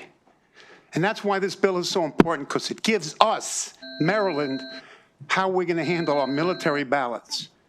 They're sacred. These are sacred documents. And we owe it to them to make sure that every military ballot is counted, notwithstanding what the post office has done, what the federal government may do, what the Supreme Court may do.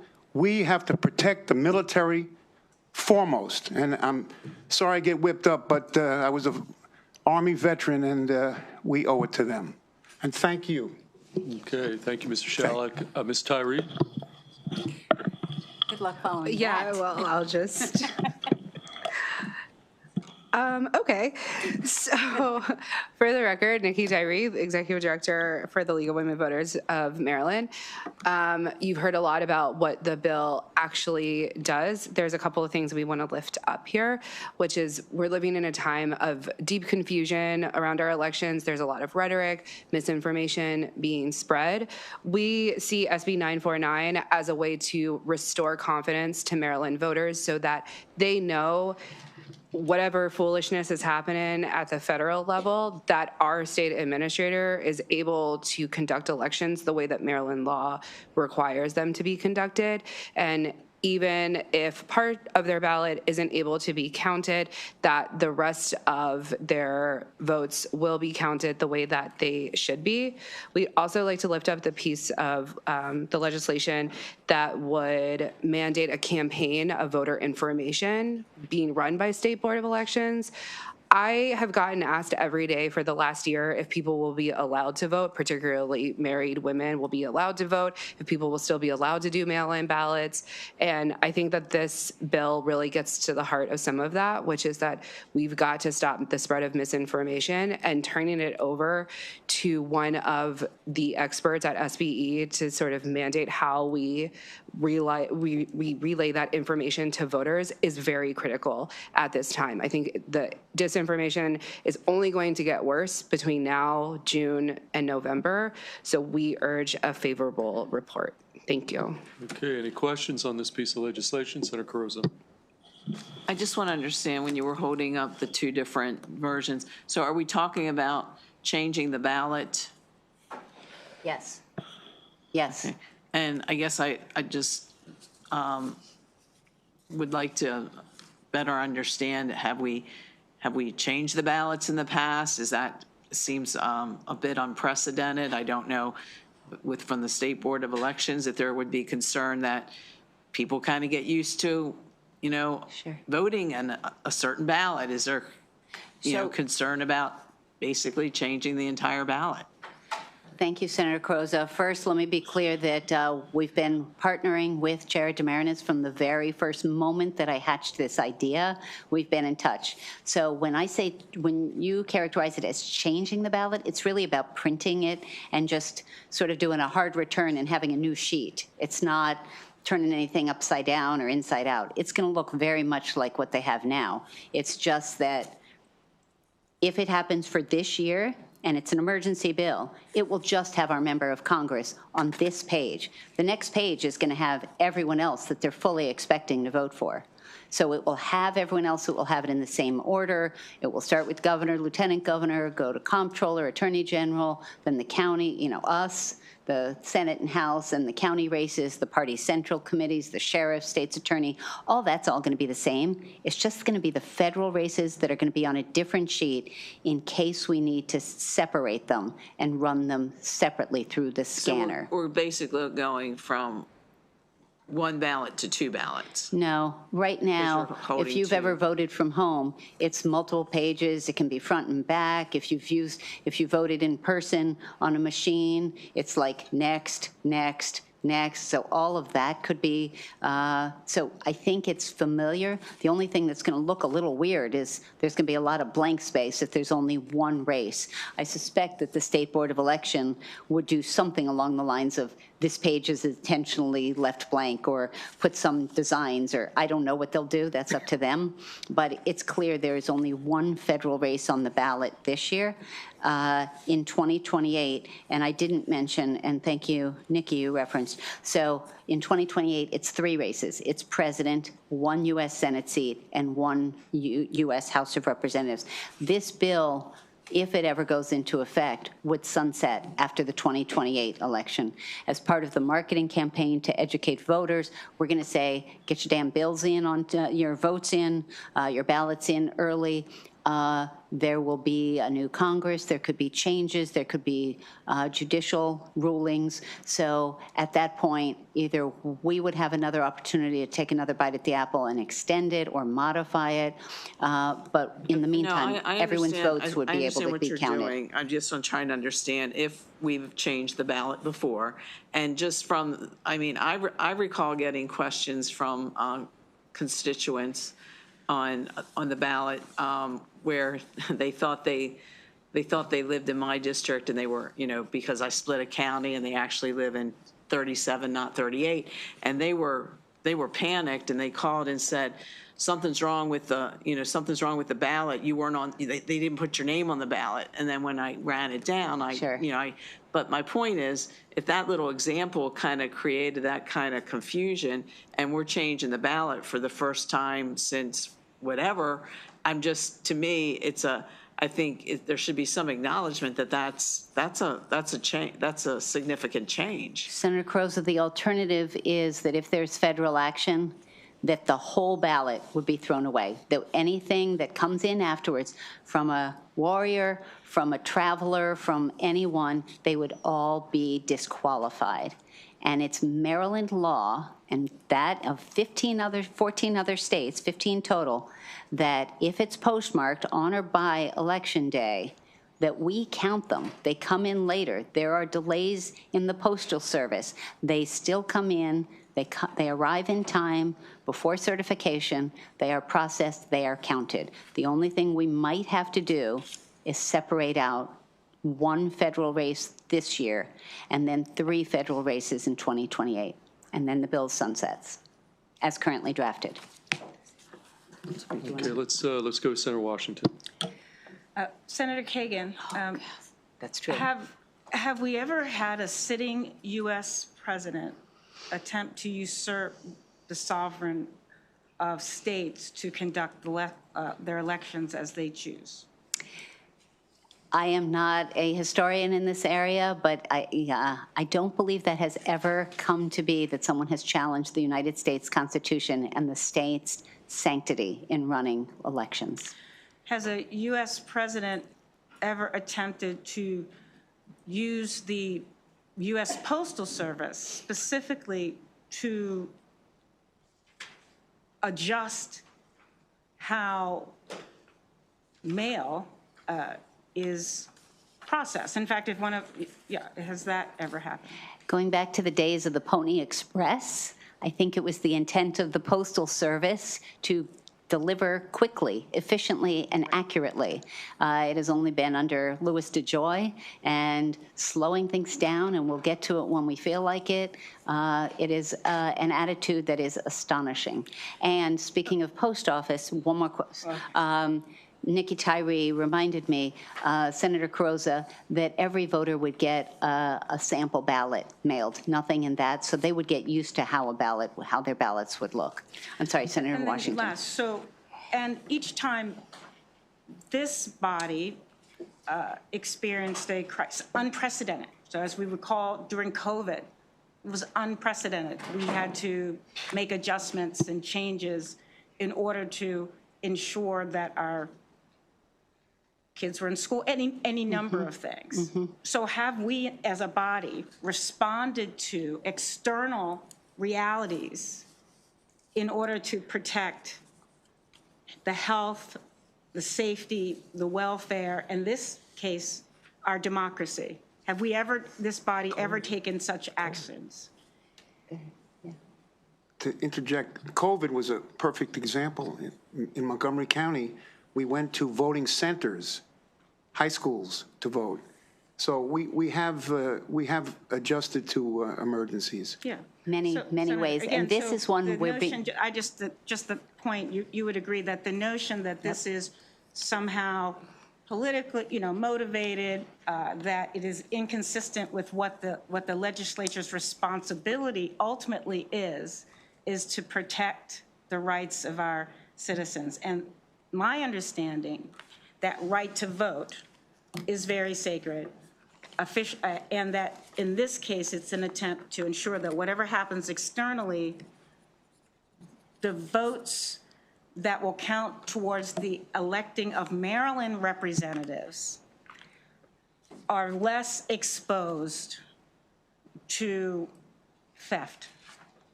Is that ultimately? So I think this bill is not about threat or theft.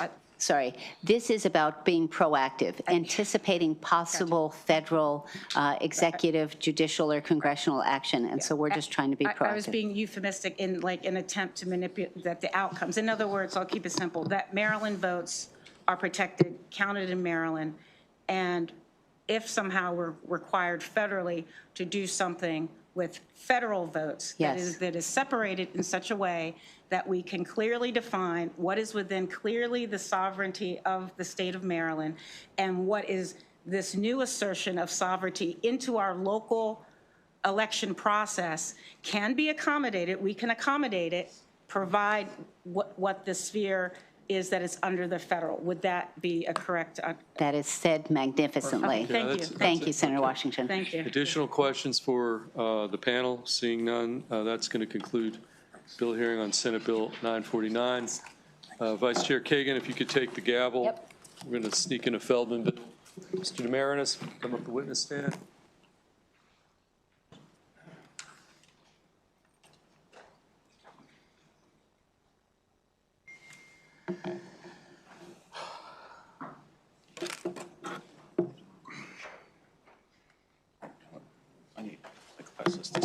All right, the next bill before us is going to be Senate Bill 697, Chair Feldman, Actions to Influence an Election, Social Media Platform Algorithms and Bots Purchased by Foreign Nationals. Senator Feldman, and then Jared Demarinis on your panel. Welcome, Mr. Chair. Okay, thank you, Madam Vice Chair. Let me just start, when we passed Senator Hester's deep fake bill unanimously, and I wish Senator was here, it should have become pretty clear to everybody that we've entered into a new age when it comes to how democracy and the theory of free, fair elections can be skewed and mucked up, to be honest, by new technologies. And so we as policymakers need to stay on top of it. I would say we here in Maryland, this committee has an opportunity to be out front as a leader in the nation in this arena if we want to be bold. Now, to that end, Senate Bill 697 is directed at a few aspects of a few emerging potential dangerous role and the potential dangerous role of social media platforms in our democratic process.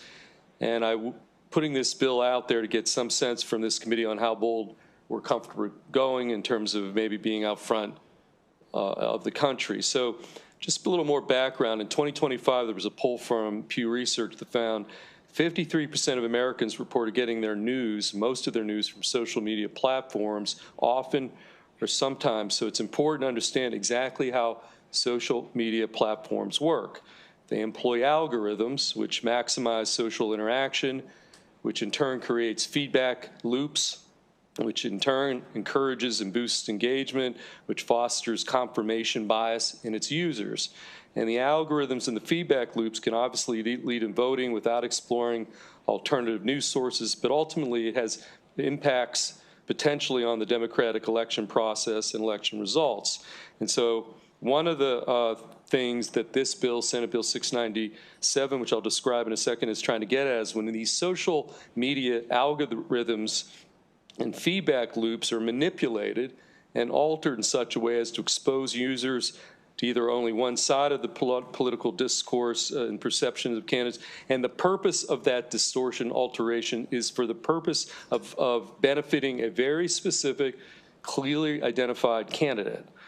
Big picture, if you don't have any guardrails on these alterations and manipulations, a few wealthy individual corporate entities or foreign governments can easily push their agendas onto millions of social media users, or manipulating the public by benefiting a very specific, clearly identified candidate without any transparency, Madam Vice Chair. I know you're all about transparency, disclosures, or the lack of disclosures, which really undercut the entire premise behind free and fair elections in our nation. So what does specifically Bill 697 do?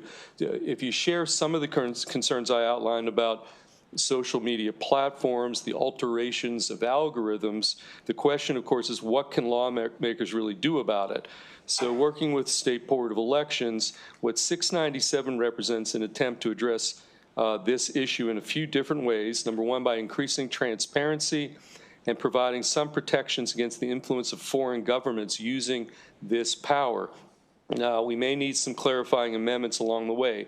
So very specifically first, on the transparency front, if a social media platform, this is articulated in the bill, knowingly and purposely alters their algorithm to spread content benefiting a specific candidate, there is a rebuttal presumption that that constitutes an independent expenditure by the platform owner. I just want to make this point. It doesn't mean, and then if under those circumstances, there will have to be a disclosure form or report that's going to be developed by the State Board of Elections. So you can still do this manipulation of an algorithm, but you're going to have to disclose that in some way under this piece of legislation. And so that's number one. Again, if you're altering or manipulating an algorithm to benefit a specific identifiable candidate, the presumption is that you're going to have that constitutes an independent expenditure for State Board of Election purposes. You will then be obliged to disclose that.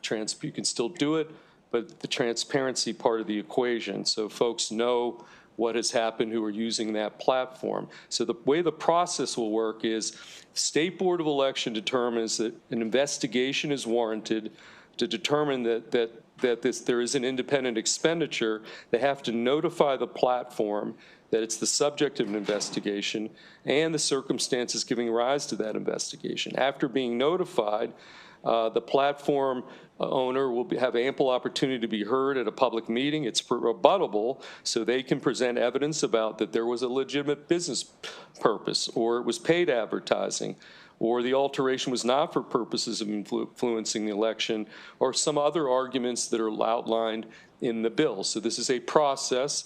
You're given opportunity to present testimony, evidence to rebut that presumption. And then at the conclusion of that investigation, there will be a report issued and a finding.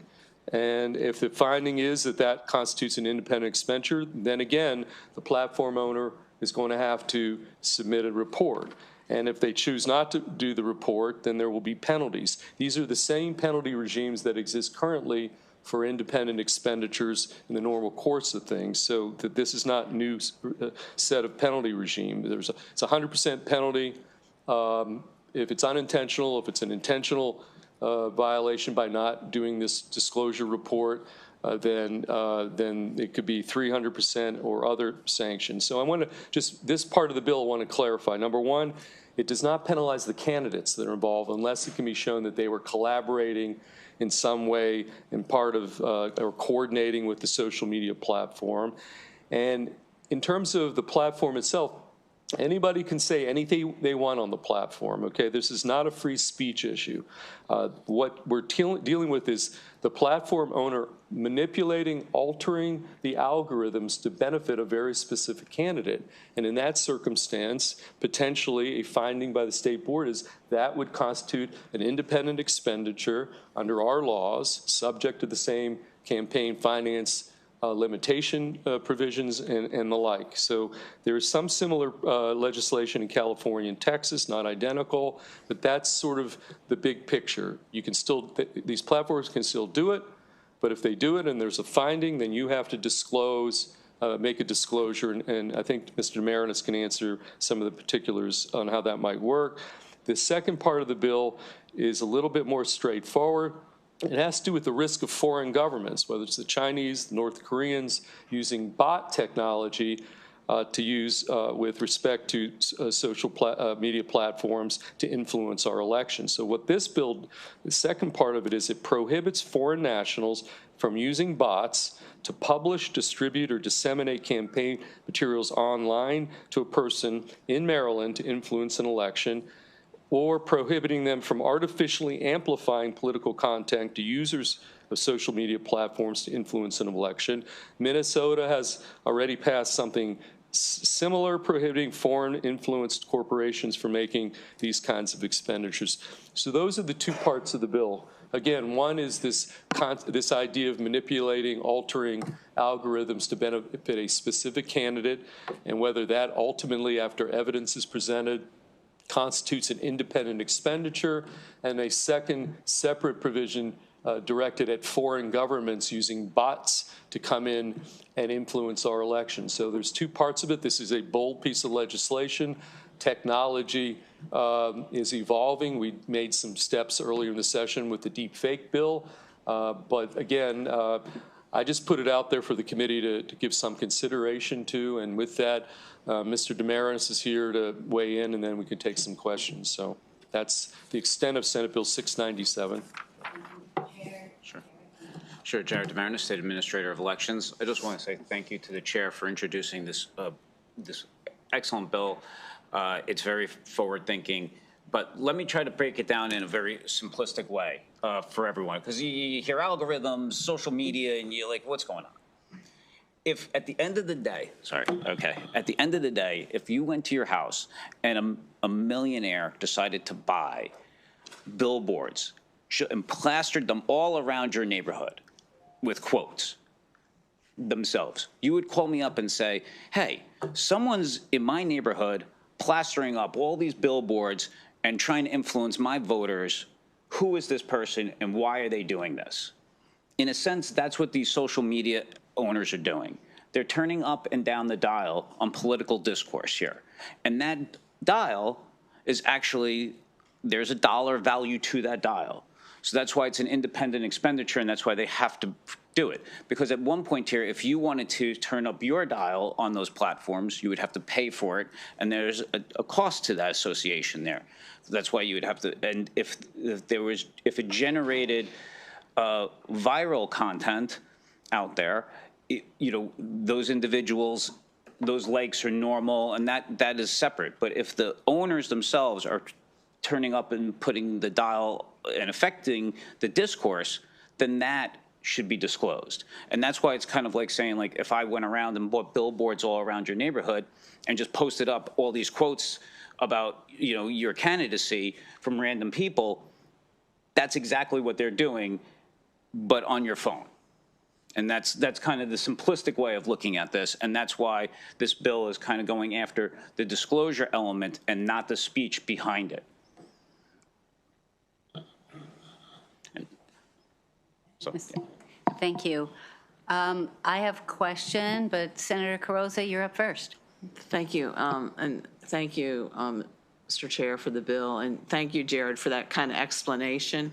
I just was trying to understand, are these like organizations that are like posting on social media and then they can really ratchet it up because they can increase exposure, whereas, like, as you said, if we had our own little ad, we have to pay to get that kind of reach. And I guess I'm trying to get the example. If it's like, are these like organizations that, have Facebook posts or presence and, can really, ratchet that up? No. So this is where, like an organization that says has 1 million followers or a clip that goes viral, right? If it goes organically viral, then this is not something that affected the algorithm.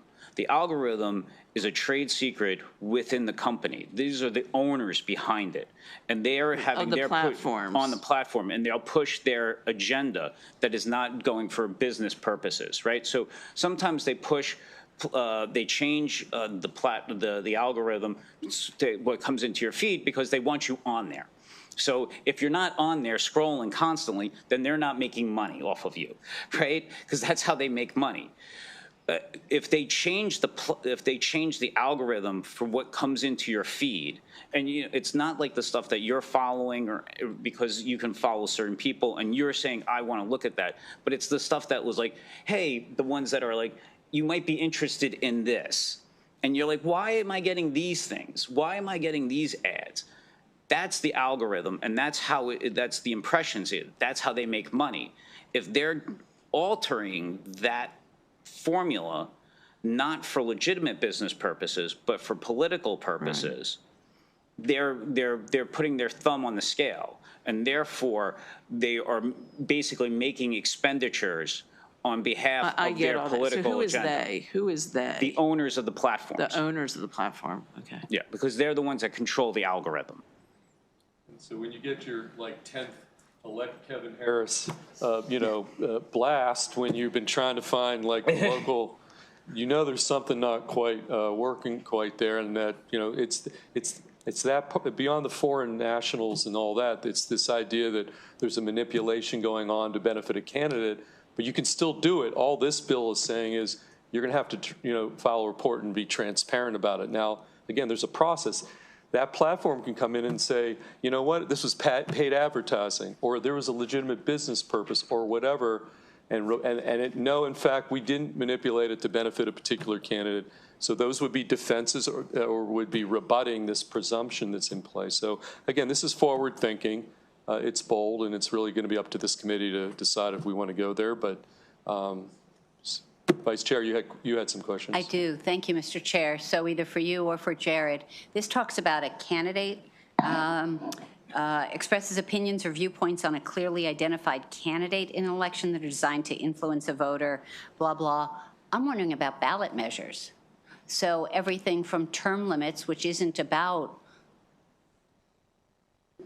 elected official Smith, but it's about So they're not the ones who are benefiting, but they certainly are indirectly. Or if there's a ballot measure that has serious implications for a development or something. So wondering whether you're open to the idea of including that more broadly.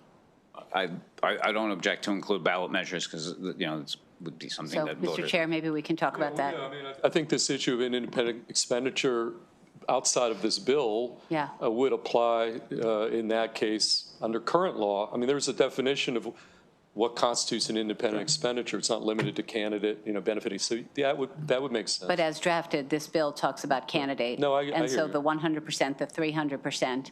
But I also pointed out we're working on some amendments, and Yes. this could be one of those amendments. Yes, okay.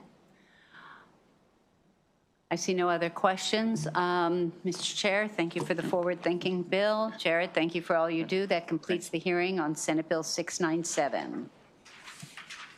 And going back, let's see. We have two bills left, Mr. Chair. I don't know which one we're doing first. We're going to Senator Gallion or Senator Croza? Senator Gallion, you're up next. 848, municipal elections, information on candidates and voting procedures and locations. Back to the chair.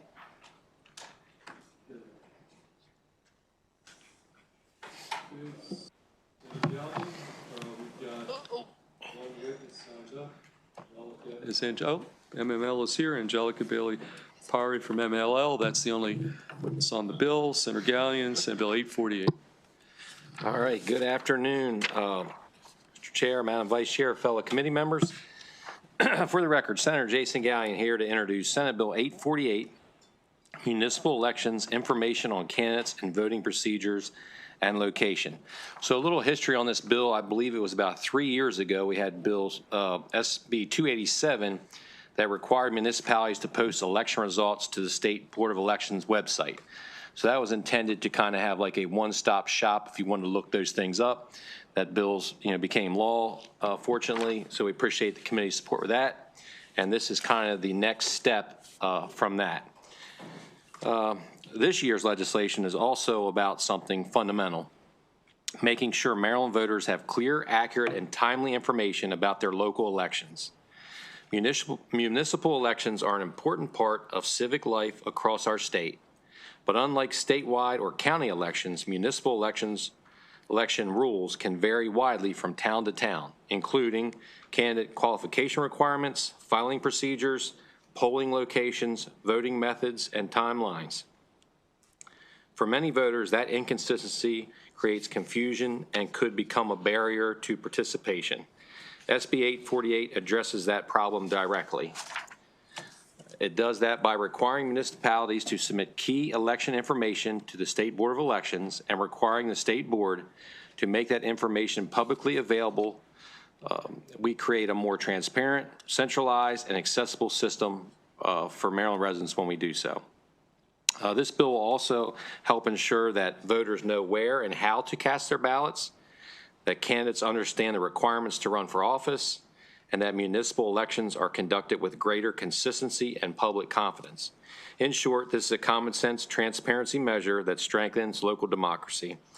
I respectfully urge the committee to give SB 848 a favorable report. And also, I know there's some potential amendments that were, very amiable too. So, thank you. Thank you, Mr. Chair, Madam Vice Chair, and Senator for this bill. We did have some, Angelica Bailey Thupari with the Maryland Municipal League. We did have some concerns when we first saw the bill. We have addressed them with the sponsor here in the Senate and the House as well. And if those amendments move forward, then we'd be happy to withdraw our position on the bill. Thank you. Senator Gallion for this bill and Angelica for your testimony. I have 11 municipalities, and I have to tell you, I'm always trying to figure out, number one, when their elections are, because they're all different because they're municipalities. And then I see that, with this bill, we're requiring specific information about candidates, but I guess I was going even more basic. Is this also going to start, clearly stating when all the municipal elections are, and then from there, you build out this other information that would be required? Yeah, you want Yeah, sure. Thank you, Senator. Thank you, Senator, for the question. So this bill is fairly narrow. It really just talks about qualified candidates or required qualifications for those candidates. There is another bill that's coming out of the House this session, though, that speaks more to when elections are taking place. And we've been working with the sponsor in that as well. So assuming it crosses over, that should answer some of your concerns. Okay, so this is more, this specifically, I see in your testimony, the bill requires municipalities to submit candidate qualifications for each office at least 6 months prior to the candidate filing deadline. This is just to put up basic information about who would even be qualified to be a candidate? Is that? That's correct. And our amendment is requesting 3 months instead of 6. Okay. Thank you. Okay, seeing none, that concludes a piece of legislation from Senator Gallion, Senate Bill 848, which brings us to our final bill of the day, Senator Carrozza, Senate Bill 443. Got 2 witnesses signed up, Aaron Peroni and Allison Murphy. You guys get to be the last witnesses for the day. And Senator Carrozza, when you're ready, present Senate Bill 443. Thank you, Mr. Chair, Vice Chair, and my EEE colleagues. For the record, Senator Mary Beth Carrozza. I'm proud to represent Maryland's coast, Worcester, Wycomico, and Somerset counties. And I am presenting Senate Bill 443, Local Boards of Elections, Board Council Qualifications, Senate Bill 443. First of all, I want to thank the Vice Chair for co-sponsoring, as well as my 2 Eastern Shore colleagues, Senators Moutz and Hershey, who both jointly represent Caroline County. And thanking you all for co-sponsoring this emergency legislation, which would modify a provision that authorizes a local board of elections to appoint or retain an individual as counsel. The bill modifies the provision by requiring that the individual be a registered voter of the state rather than a registered voter of the local board's county. Under current law, the counsel to a local board of elections must be able to practice law in the state of Maryland and must be a registered voter of the county that they serve. This secondary restriction, the registered voter of the county that they serve, has limited the eligible pool of qualified counsel that can be hired by local board of elections, particularly in rural areas. And you'll hear more about that in Caroline County, which has been unable to replace their retiring counsel with someone who is registered to vote in Caroline County. So that is one of the reasons we are bringing this bill to your attention, and that it's an emergency bill. As you all well know, the counsel to a local board of elections is the primary legal advisor who ensures that all actions and decisions taken by the board comply with state and local laws. And just for an example, the board counsel must be present during the canvassing of mail-in ballots when the board is deciding whether to accept or reject a vote, ballot, or application. So the restriction that the board counsel for a local board of elections must live in the county they serve has been in place since before Maryland adopted uniform election laws. So this is obviously an effort to modernize. I would appreciate the support of the Maryland Association of Elected Officials, MAO.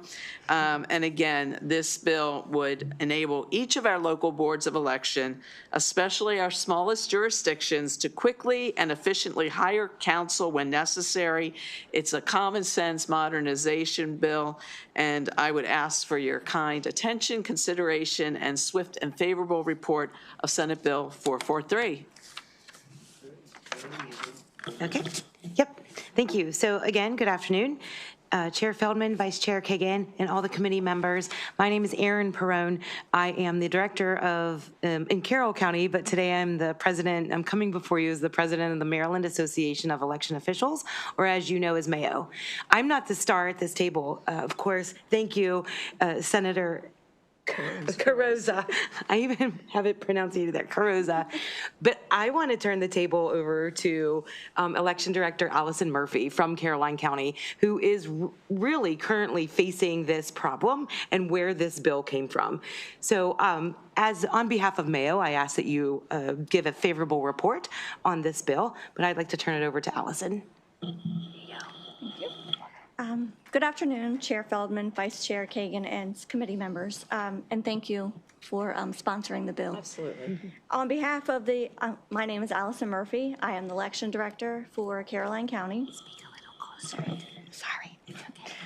On behalf of the Caroline County Board of Elections, I respectfully offer support for Senate Bill 443. This legislation would allow local board council to be a registered voter of the state of Maryland rather than requiring residency within this specific county served by the local board of elections. Our board is currently experiencing firsthand the challenges created by the existing residency requirement. Our longtime board counsel retired and has graciously agreed to return temporarily because we're unable to identify a qualified replacement who resides in Caroline County. In fact, we identified a candidate who was qualified and unfortunately ineligible solely because he lives just across the county line. So this restriction significantly limits the pool of eligible applicants, particularly in a small or rural jurisdiction like ours. Election administration is governed by Maryland law, and board council's responsibilities focus on interpreting and applying state statutes and regulations. Residency within a specific county does not impact the ability to provide sound and consistent legal advice. Additionally, advisory work performed by the board council could be conducted remotely if needed. In-person attendance is generally required only for certain monthly board meetings and during canvasses. Expanding eligibility statewide would not diminish accessibility or service to the board. With the 2026 primary election approaching, it's critical that we ensure stable and qualified legal support is in place. I respectfully urge a favorable report on Senate Bill 443. Thank you for your consideration. Okay, thank you. Questions for any of the witnesses or Senator Carosa? Okay, seeing none, that concludes the bill hearing on Senate Bill 443, and that completes our work for today, guys. So